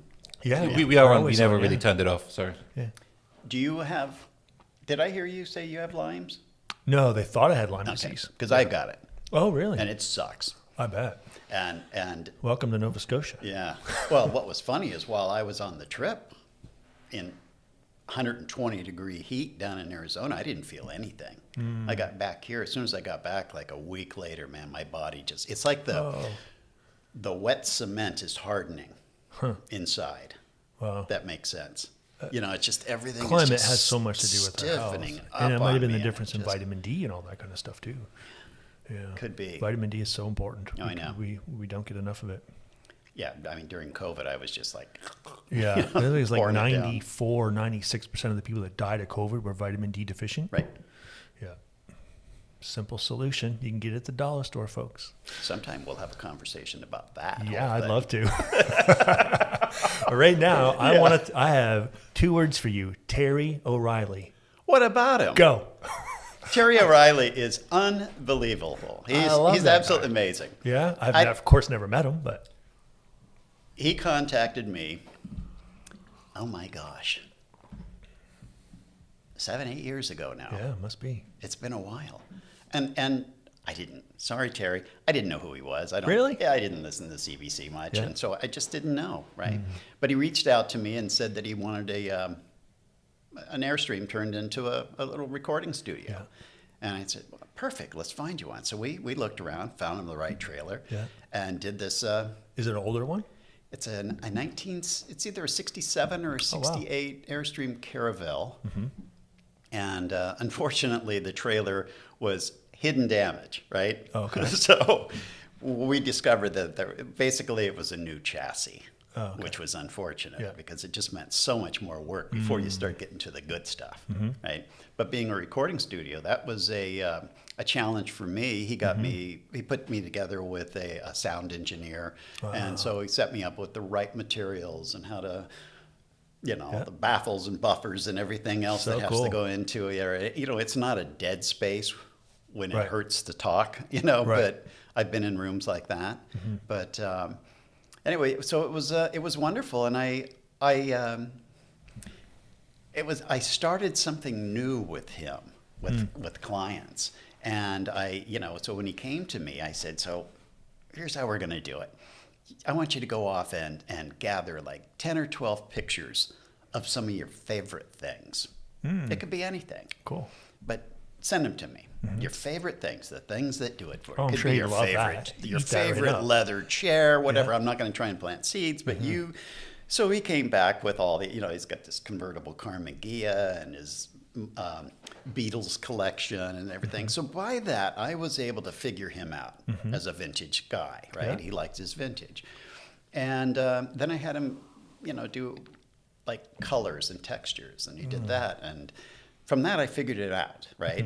Now, it's a recording studio, so there's not going to be a lot of furniture. Yeah. But I went through and I built this thing, and he didn't get to see it until they showed up. Wow. So he saw all the damage. He comes here to Nova Scotia to get it? Yes. Wow. Yeah, so he saw damage control, right? He saw the trailer. He saw me gutting it. He saw the damage and what we had to go through and all the pictures to, lift the body and pull the chassis out and build a new chassis. He saw all that. But once I started doing the detail, the pretty stuff, he was cut off. And he didn't see it until they showed him to see it. Cool. And then I had my wife. Messing with him. I had my wife in there with the camera, and so he opened the door and walked in, and she captured his I'd facial love to see expression. That. I'd love to see she that video, lost it. Her phone died, and that went with it. I wish we had it. Yeah. But anyway, so he was this amazing guy, and still is, right? Yeah. And so I got to build this trailer for him, and now I think it's probably the most famous Airstream in all of Canada. Oh, right? yeah.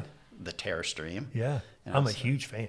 Well, what's funny is I got a phone call last weekend. Really? There was a film crew. There's a show that's filmed here in Nova Scotia. There's a couple that lives in their Airstream, and they travel around. And boy, the name has just escaped me right now, and I'm going to try. But they went up and they filmed at Vintage Vacations, where these Airstreams are that I'm restoring. Cool. And then they contacted me, and then right now they're off doing Terry O'Reilly. Oh, cool. So I thought, and they didn't know that we were all connected in the beginning, right? Yeah. It just happened. Yeah. So, here I'm building those trailers, and I built one for him. And so they're going to come back and film me in in January. So cool. So people don't know, Terry O'Reilly was Boston Bruin, correct? He was a hockey player. Was he? Yes, he was. I didn't know that part of his life. And then he was an advertising agent. Right. And now he does the CBC show / podcast.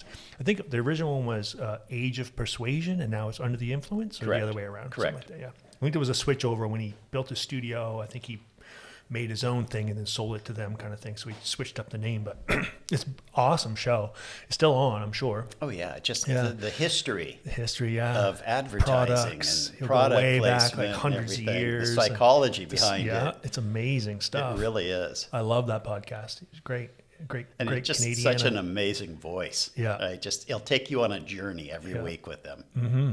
And he's, it's like a family thing, right? Isn't his daughter? Yeah, his daughter's the producer, I think. Yeah. And they have this Airstream, I'm assuming, and don't tell us, but I'm assuming it's in a driveway or something like that, and parking lot or whatever. And they just go out and they do their thing and they upload it online, and CBC buys it, and they have a career. Yeah. They recorded an Airstream. He did the drive. He told me, it was like a 2-hour drive into Toronto every day, and he was just done. He couldn't do that anymore. So he wanted to have a studio at home, but didn't have the space. Yeah. And with the technology now, it's so easy. Yeah. Like Tucker Carlson got fired from Fox, but he has a studio in his yard. He's good. Right. He's great. He's got 5, 10, 15 million viewers on X, just a little shed in his yard. Good to go. When I left film in 2000, one of the maybe 2 or 3 commercials at the end were done on video, right? Everything before that was film. Right. So it was 16 millimeter film cameras for commercials mostly, but there were some 35 commercials, right? Yeah. And all the equipment and everything. Now you show up and it's just the camera. Yeah. It's a lot different, isn't it? Yeah. Yeah, it's amazing. And your iPhone takes better pictures. I know. We tried some other cameras, but it just didn't work anywhere nearly as well. It's just the iPhone, straight up iPhone. There is that technology that's good. Yeah. Yeah. And this was not expensive to do. I mean, I don't want to lower people's expectations, but I think I spent like $1,500 setting up the studio. It's great. It's a great space. Yeah, I mean, and the sound quality and everything's pretty good. We're going to keep investing and doing more things, but the technology is amazing. We should set you up with a trailer. I would love that. You could travel around and get the province different guests. Go to different guests and that would be different so cool. events. Yeah. No, I remember listening to Terry O'Reilly's show and him talking about the TerraStream and something. I'm like, oh, that's so cool.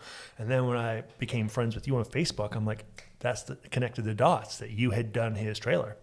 So I just searched this morning, Terry O'Reilly, Craig Dorsey, and it pulled me up to his Airstream, his website, and a photo of you and him standing by the Airstream. Mm-hmm. Yeah, so cool. So the equipment in there must be outstanding, isn't it? I've not been in it with the equipment. Oh, really? Yeah, I handed it over, and then he took it home and did his thing. Cool. So, but really, it's a laptop and good speakers and a good mic. And you did some of the sound treatment stuff, right? Yeah. So it was a while. The walls were all heavily insulated, and then there was an 1.5 inch on the. So you have the inner wall, right? The walls of an Airstream are 1.5 inches. You've got aluminum on the outside. Heavy insulation in the wall. Is it aluminum rib in there? Yes, aluminum ribs, and then an aluminum skin on the inside, and then another 1.5 inches of heavy sound baffle material, and then upholstery over that. So it was quite dead when you were in there, but. Yeah, like when I did this, I just kept going to Giant Tiger, buying more curtains, more curtains, more curtains. And when it stopped sounding echoey, I stopped buying curtains. Right. Very technical. Yeah, very technical. Very technical. Next, you can start with egg cartons. Yeah. Remember that? Curtains might look a little bit better first. High school bands, right? They used to put egg cartons and carpet up on the walls of the garage. Fudge Ducks, back in high school. That was my band in high school. Fudge Ducks. The Fudge Ducks, yes. Yeah.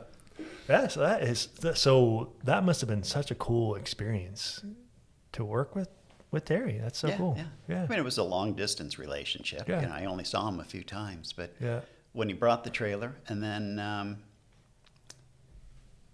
think there was one or two times in the middle, and then when he came, him and his wife came to pick it up. That's awesome. And he was just happy as can be. Yeah. So that's cool. Yeah, he's quite a career. Like, that's so diverse. Yeah. Hockey player, advertising. I had no idea about the hockey. Yeah. I mean, you can fact check me on that, but I'm pretty sure. Look it up, Ben. Find it. Yeah. So yeah, I used to be a huge CBC fan, like especially 10, 12 years ago. Mm-hmm. And especially like Under the Influence was a huge show. There was it White Coat, Black Magic, the one of health and stuff like that. I remember the name. What was it? Jion Ghomeshi show. What was that? Q. Yeah. Q. I remember when Jion Ghomeshi sat in as like a summer guest for, I forget her name. And I loved it. He had great interviews, one with Dolly Parton and Billy Bob Thornton, and so much cool stuff. And the guy turned out to be such a creep. I was so disappointed. I was crushed. He was a creep at the wrong time. Yeah. What a creep. Holy smokes. Because he wasn't the only one at that time is what I meant. No, yeah. There was a lot of people exposed around then. Right, yeah. right. I met him at the Halifax Pop Explosion once. He had a cast on his arm, and I was so excited to meet this guy because I listened to him like every day. And we were hanging out and chatting, listening to music. And I said, what happened to your arm? And he gets mad and like shuts it down. And I'm thinking, that's weird. Like if you're walking around with a cast and someone just, hey, what happened? It's just a normal kind of thing. And then he snaps at me. I'm like, whoa, this guy he's not what he appears to be. Maybe. I don't know. Then all the stuff came out about all the sex abuse and all the craziness. And wow. Unreal. And that was the beginning of the end with me and CBC. Like it's just then just got to be more one-sided, and I'm not a fan like I used to be. Yeah, it's funny. My truck has a bad radio, so I just don't listen. I never bothered to get a better stereo for the truck. Enough. Right? I don't feel like I'm missing anything there anymore. It's. But I loved it. The weekend mornings was always great. Yeah. I love that. Just, again, I didn't grow up here listening to it, but good stories. There were some great interviews on there, and, and I do love listening to it. We're blessed to have it. Stuart McLean, Vinyl Cafe. Yeah. Oh my goodness. I saw him live twice. What a storyteller. He was amazing. I think he had a home. I think his wife might have been from Bridgetown here. He had a home here. No, I think didn't he do a thing at the Annapolis? Yeah. King's Theater. I saw him at Wolfville at Acadia once, and I saw him at King's Theater once. Yeah. Yeah. It was awesome. Just that voice. And he got sick and was gone in such a short time. Yeah. This gifted storytelling. Like storytelling is it's pretty amazing. The stories he could weave. Right. Yeah. Had you right on the edge of your seat. That's a gift. Pretty amazing. I've thought about becoming a storyteller and just going back and telling those stories that I used to tell myself. Yeah. Yeah. That's where all the knowledge is. Come on the podcast. Start your own podcast. I've toyed with so many ideas over the years, but I thought, I'll just wait for somebody to call me and I'll show up. So instead of doing my own. You're probably like me. It's like I have so many interests. I could never get bored. Like I think Madonna had a quote, only boring people get bored. Like I just don't have enough time and energy to do all the things I want to do. I know. There's so many things I want to do. I can't learn enough.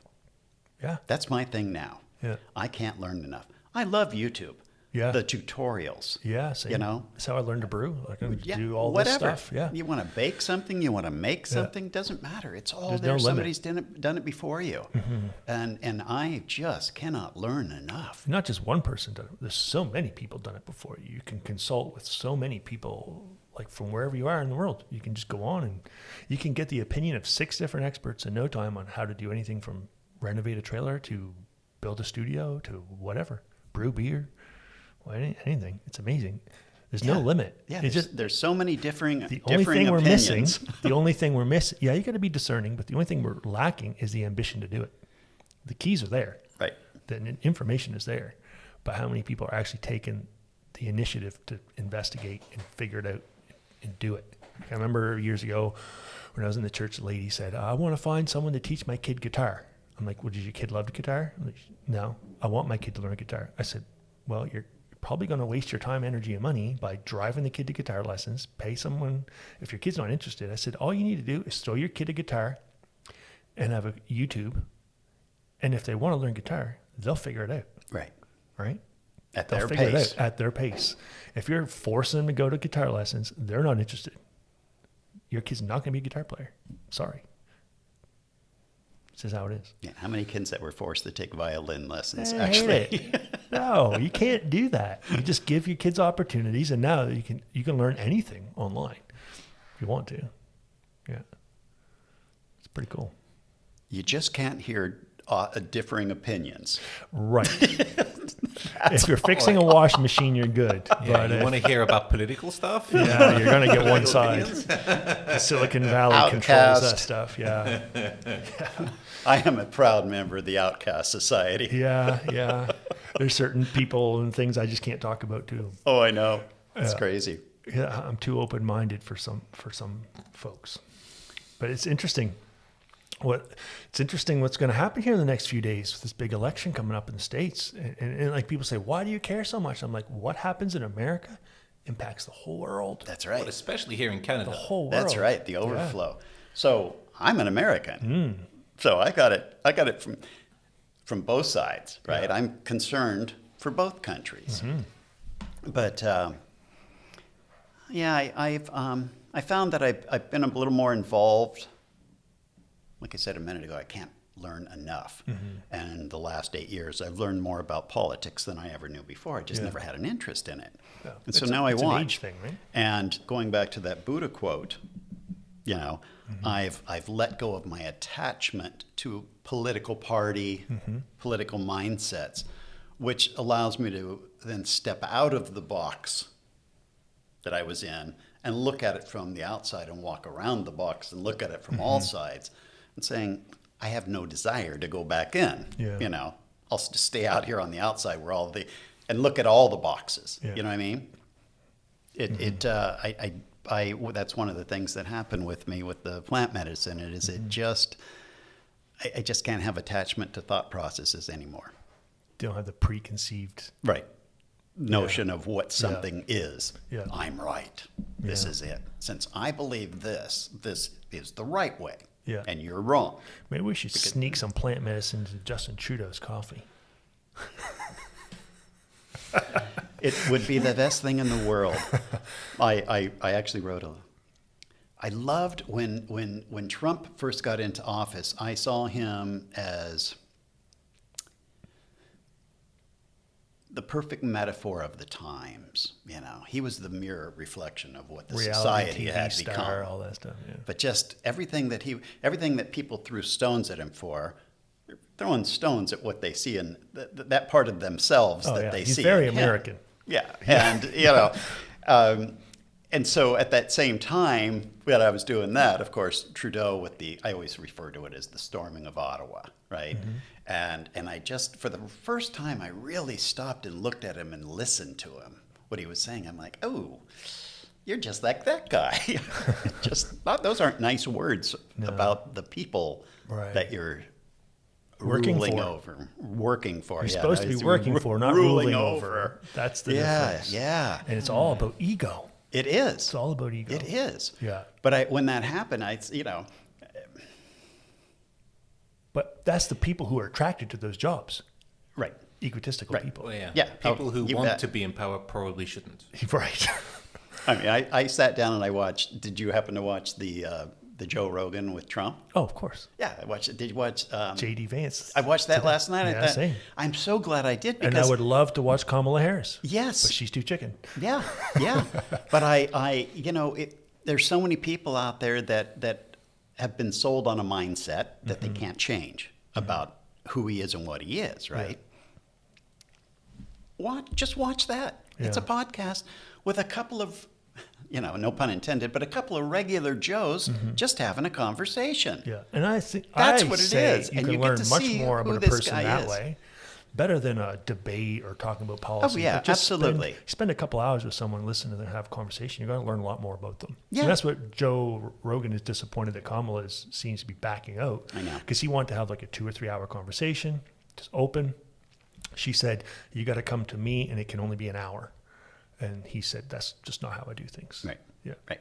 And I don't think he really has an agenda. I don't think Joe Rogan does have an agenda. I think he just genuinely wants to sit with people and have a conversation and see what comes out. And that's a great thing. He's in a position that people of interest come to him.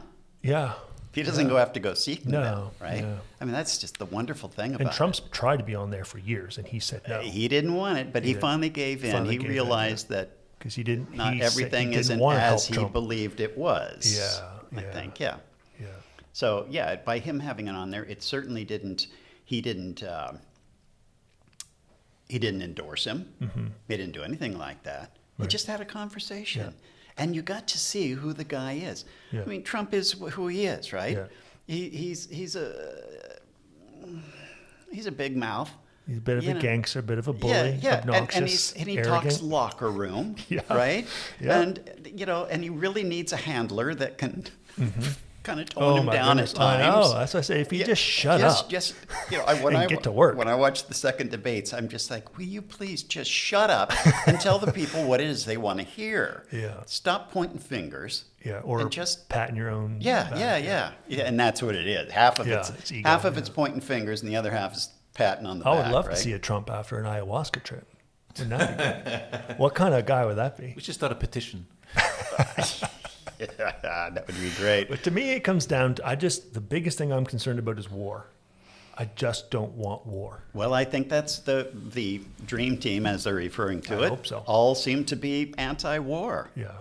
You know, so. And in the 4 years, people hate him. I understand that. His ego, all that stuff, the crimes, whatever. But he was in war. He was in office for 4 years. There was no new wars. He was trying to get out of Afghanistan in a neat and tidy way. And Biden-Harris, almost 4 years, we're closer to war than ever. There's a bunch of wars going on. It scares me. They're backing him, so they're in him. Kennedy's on his camp, feels the same. Tulsi Gabbard's in there, feels the same. There's a lot of people in his group that just want to avoid war. That's all I care about. I'm not an American. I don't really care what they do down there. I just don't want them to lead us all into world war, because that shit is messy. And I don't think we understand how dangerous it is, because a lot of us haven't lived through that. We haven't seen a world war. It's been so long. We're like, yeah, whatever. But also here, like in sort of North America, we're physically quite distant from all the conflicts that are happening, right? In Israel, Ukraine, all that. If you live in Europe, I have family living in England. It feels very different over there than it does here. Yeah. You're that much closer to it. And we think that we're isolated from it. But there was a recent book that came out, I think it was called 72 Minutes. The lady talked about, this journalist studied, I think, for 7 years about nuclear war scenarios, and how like 5 billion people would die in 72 minutes if a nuclear war went off. And it's very easy for just like a misunderstanding to just spark a global nuclear war now. Because there's a lot of people, like the last time there was a world war, there was only one power that had it. And they had to fly over and drop it out of a plane. Now, everyone's tensions is high. There's, I don't know how many, more of a dozen countries that have nukes on rockets. And fidgety people push a button, and there we all go. Do you remember when the sirens went off in Hawaii a few years ago? Because a mistake. Oh, yeah. The bombs are coming in. Yeah. Yeah. Oh, that was a mistake. Oops. Right. I mean, yeah. If something like that can happen, anything can happen. Anything can happen. Yeah. And all it takes is a couple of guys in a pissing contest. Yeah, a couple of guys with big egos. Yeah. And one thing I find is so funny, they're like, yeah, well, Trump went and shook hands with Putin in North Korea. I'm like, wonderful. Okay. Like, when we get in a fight on the playground when I was a kid, they'd make you shake hands and make up. That's right. Now, if you shake hands with your enemy, you're an asshole. It's like, what? No. When I saw that, and he went to North Korea with Kim Jong-il. Yeah. And shook his hand, I said, brilliant. Shake hands. He broke the illusion of the enemy. Let's trade some things. Let's get along. Let's lower the tensions. Like, let's not all just point guns at each other. We've been, as an American, we were fed many lines from, duck and cover drills in elementary school. Yeah. Third grade, you're underneath your desk because there's going to be a bomb coming, right? Yeah. Being in California, of course, Los Angeles, we're one of the places that's going to get hit. Who's going to drop that bomb?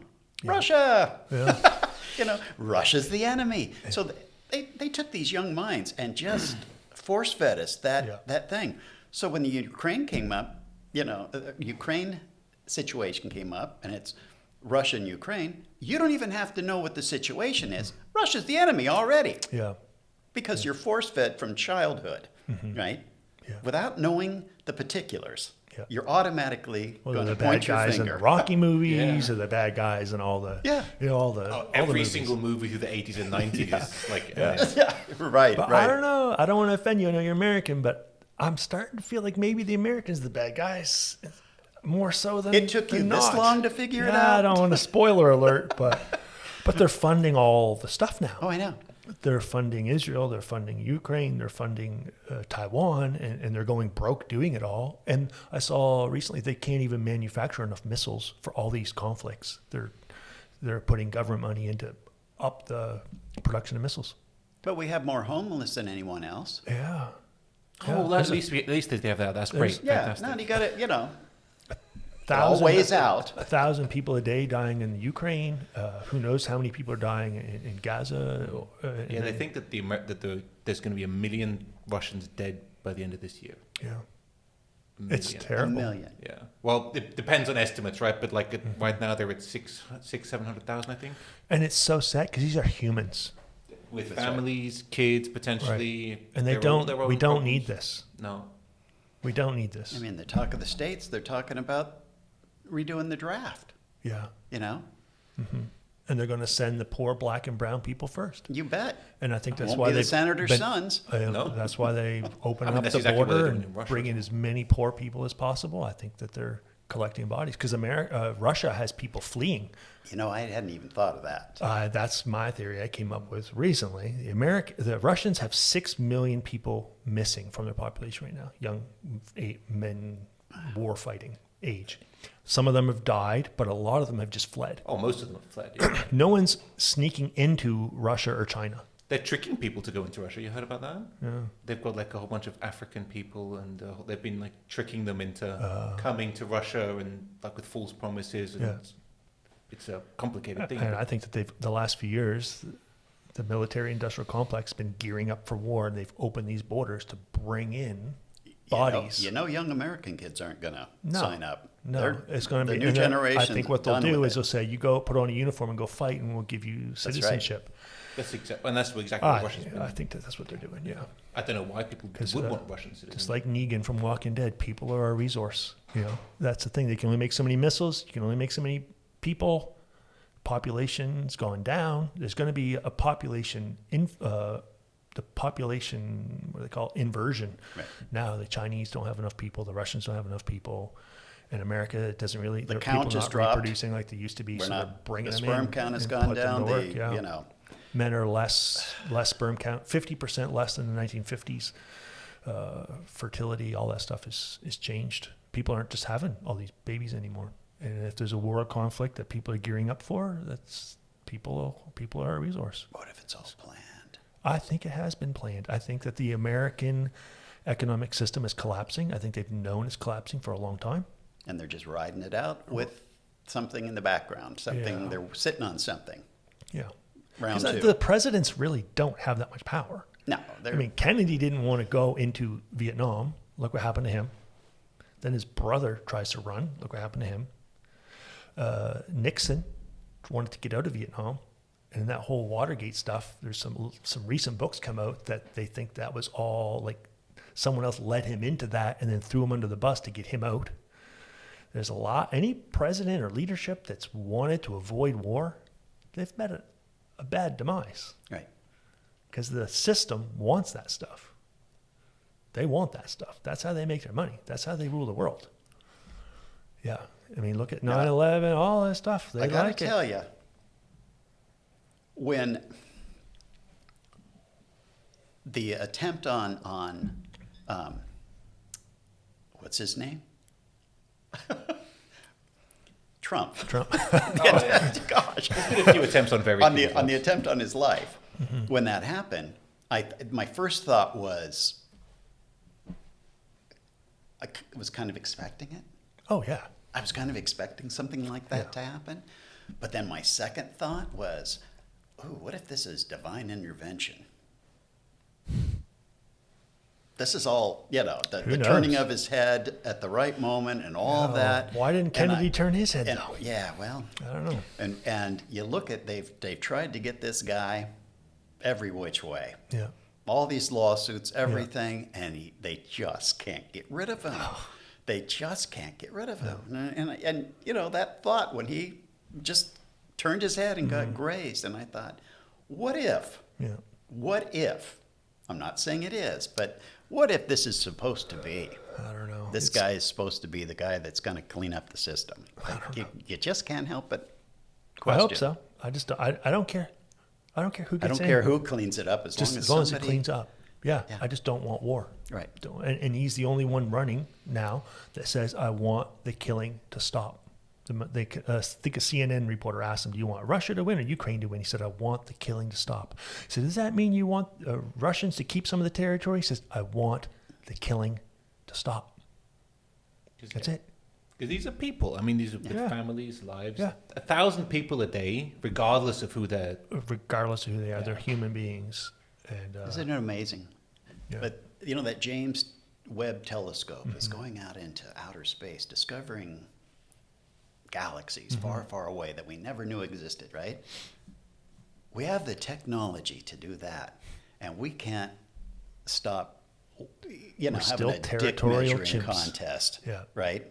We can't get past the pettiness of life as humans. Yeah, it's insane. It is sad. And we keep voting for the same people over and over because, like we were saying earlier, you know, it's familiar. You may not like it, but you're familiar with it. Yeah. So you keep voting for it. You know, I see people that constantly on both sides of the fence, they'll say, you know, she's bad, he's bad, because of what they get off the news. And never once will they go to their personal site and watch their own personal stuff, their words. And don't be fooled, folks. The same people, the same three companies that own the weapons companies and the banks and the pharmaceutical companies, they also own the media. Right. They're the same people. So when the media is giving you a message, be suspicious because they all have the same bosses. And they all have to say the same things. There's and they all have agendas the same interests. Yeah, for sure. Yeah. Follow the money. That's it. Scary. Follow the money. See who's making the money off the war. That's, you know, or whatever. Yeah. You know, it's funny. When COVID started and the knucklehead craziness started, I sat down and meditated. I heard a voice, clear as a bell. Stay the fuck out. Do not get involved. Just observe and absorb. Yeah. There's two things going on here. Keep your head down. Keep your head down and watch it all with great detail. Just watch and see how people are reacting and how, you know. I got off track there and I lost track where I was going because that's what you were saying a minute ago and I was going to... Follow the money? Yeah. So much for that, so that's the conversation we're not having today. No. But I just started. I think the point was that I just learned to be quiet and sit back and watch. Because if I'm out there saying something, then I've obviously taken a side or gotten involved. And you can be wrong. You can be fooled. Right. I've been fooled. I've been wrong. Yeah. I remember thinking that we should go into Iraq and Afghanistan and get those guys. I remember thinking that. That's a big mistake now. I remember, you can be wrong. It's good to shut up, be humble, watch and learn, listen, figure things, you know. Yeah, unfortunately, not everyone is doing that, but yeah. No. I mean, here I am on a podcast spewing out my opinions. But again, I'm not saying I know. In a lot of ways, I hope I'm wrong. I hope I am wrong that I think that there's a bunch of people out there leading us to war for financial gain. Right. I hope I'm wrong. I don't want that. But it's a little suspicious. I listened to a podcast, the President's Daily Brief. Mike Baker, he's an ex-CIA guy. Right. And he had an expert on there talking. It was like a bean counter from the American military. And he said, people think this war is costing us so much money. But he said, what people don't really realize is these missiles expire. So it's great timing for this whole Ukraine thing. Well, like a can of soup. Yeah, the missiles expire. So the explosives in there, he said, if we don't give them to the Ukrainians on an IOU, we'd have to dismantle them, recycle them, and that's expensive. So it's better to give them to them. And Mike Baker's like, excuse me? There's 1,000 people a day dying, and you think this is a financial benefit? You say, yeah, we get to use them. They use them. We get paid for it later, and we get to go make new ones for when we have a conflict. And I'm thinking, this is how these motherfuckers think. It's cheaper to kill people with it than recycle it. That's how these people in charge think. That's crazy. It's crazy. Little devils. Office buildings. It's a progressive illness. Yeah. Like anything, it's an addiction to a cult mindset. Mm-hmm. Everything is a cult, and we're all members. Yeah. That's the bottom line. And they just go down those mindset rabbit holes that it just, every step you take, you entrench deeper and deeper into that thought process. Mm-hmm. So, we can hate them for being the way they are, or we can feel sorry for them for getting lost in that mindset. Well, and they've lost touch with reality of, kindness and diplomacy and, get rid of bombs. Yeah. It's insane. But the military industrial complex have always done this. Like, we're closer to nuclear war now than we have been since the Cuban Missile Crisis. Right. During the Cuban Missile Crisis, luckily, Kennedy was there. He drew attention to this. He publicized it. He talked about it. People were aware and they were afraid, and he was in direct contact with Khrushchev, right? Mm-hmm. The red phone. Now it's like we are just as close to nuclear war, but everyone's like, look over here. Look what P. Diddy did with his baby oil. It's like, whoa, like there's no attention drawn to it. Or is that just the doomsday what the clock news is telling us? The doomsday clock is very close. That's true, but we don't actually know because it's all based on opinion and what information people have gathered. Yeah, that's true. But I don't think it's looking good. I have a little picture in my head that,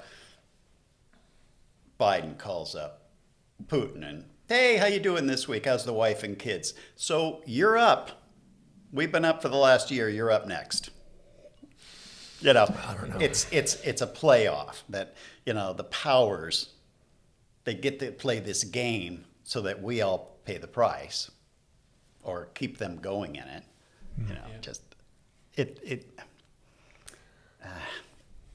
It's crazy. It is crazy. All we can do is just be at peace with ourselves. Peace and love. A bunch of hippies here. Hey, I'm all about that hippie shit. I know, right? And then that's funny, like in the 60s when all this stuff was escalating, what did they do? They banned all those hallucinogens. That you bet, because they said, whoa, we can't have this. We don't want peace and love and that's forgiveness exactly and what's kindness. Happening now. Yeah, you know that. We don't want that. It's exactly what's happening. They're wanting to put a stop to this awakening that's happening because the new flower children are coming up and they're saying, I don't want this. We don't want our parents' big house. We don't want wars. Mm-hmm. We don't want this. We just want to live a simple life. Yeah. That's what I love about where we live here.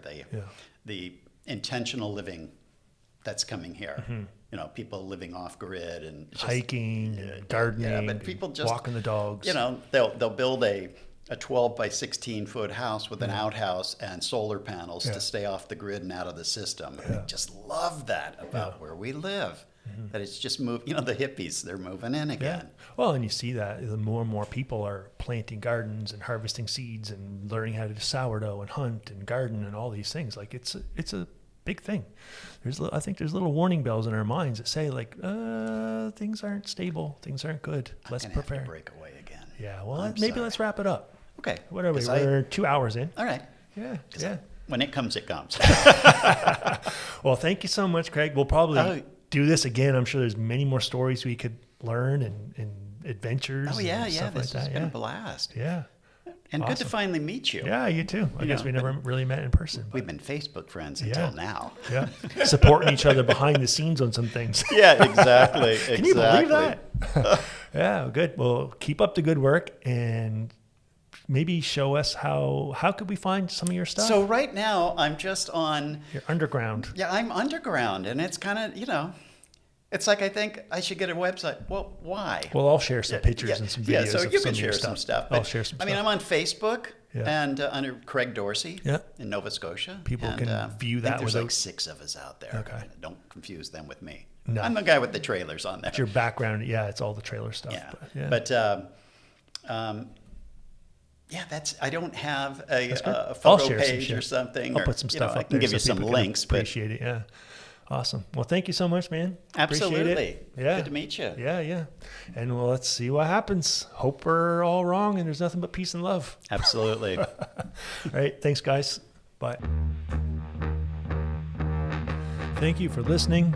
Please like and subscribe, or if you'd like to support us, please visit Refound Brewing Company at 573 Main Street, Kingston, or buy our product wherever it's available, including our Foolishly Optimistic IPA at your local NSL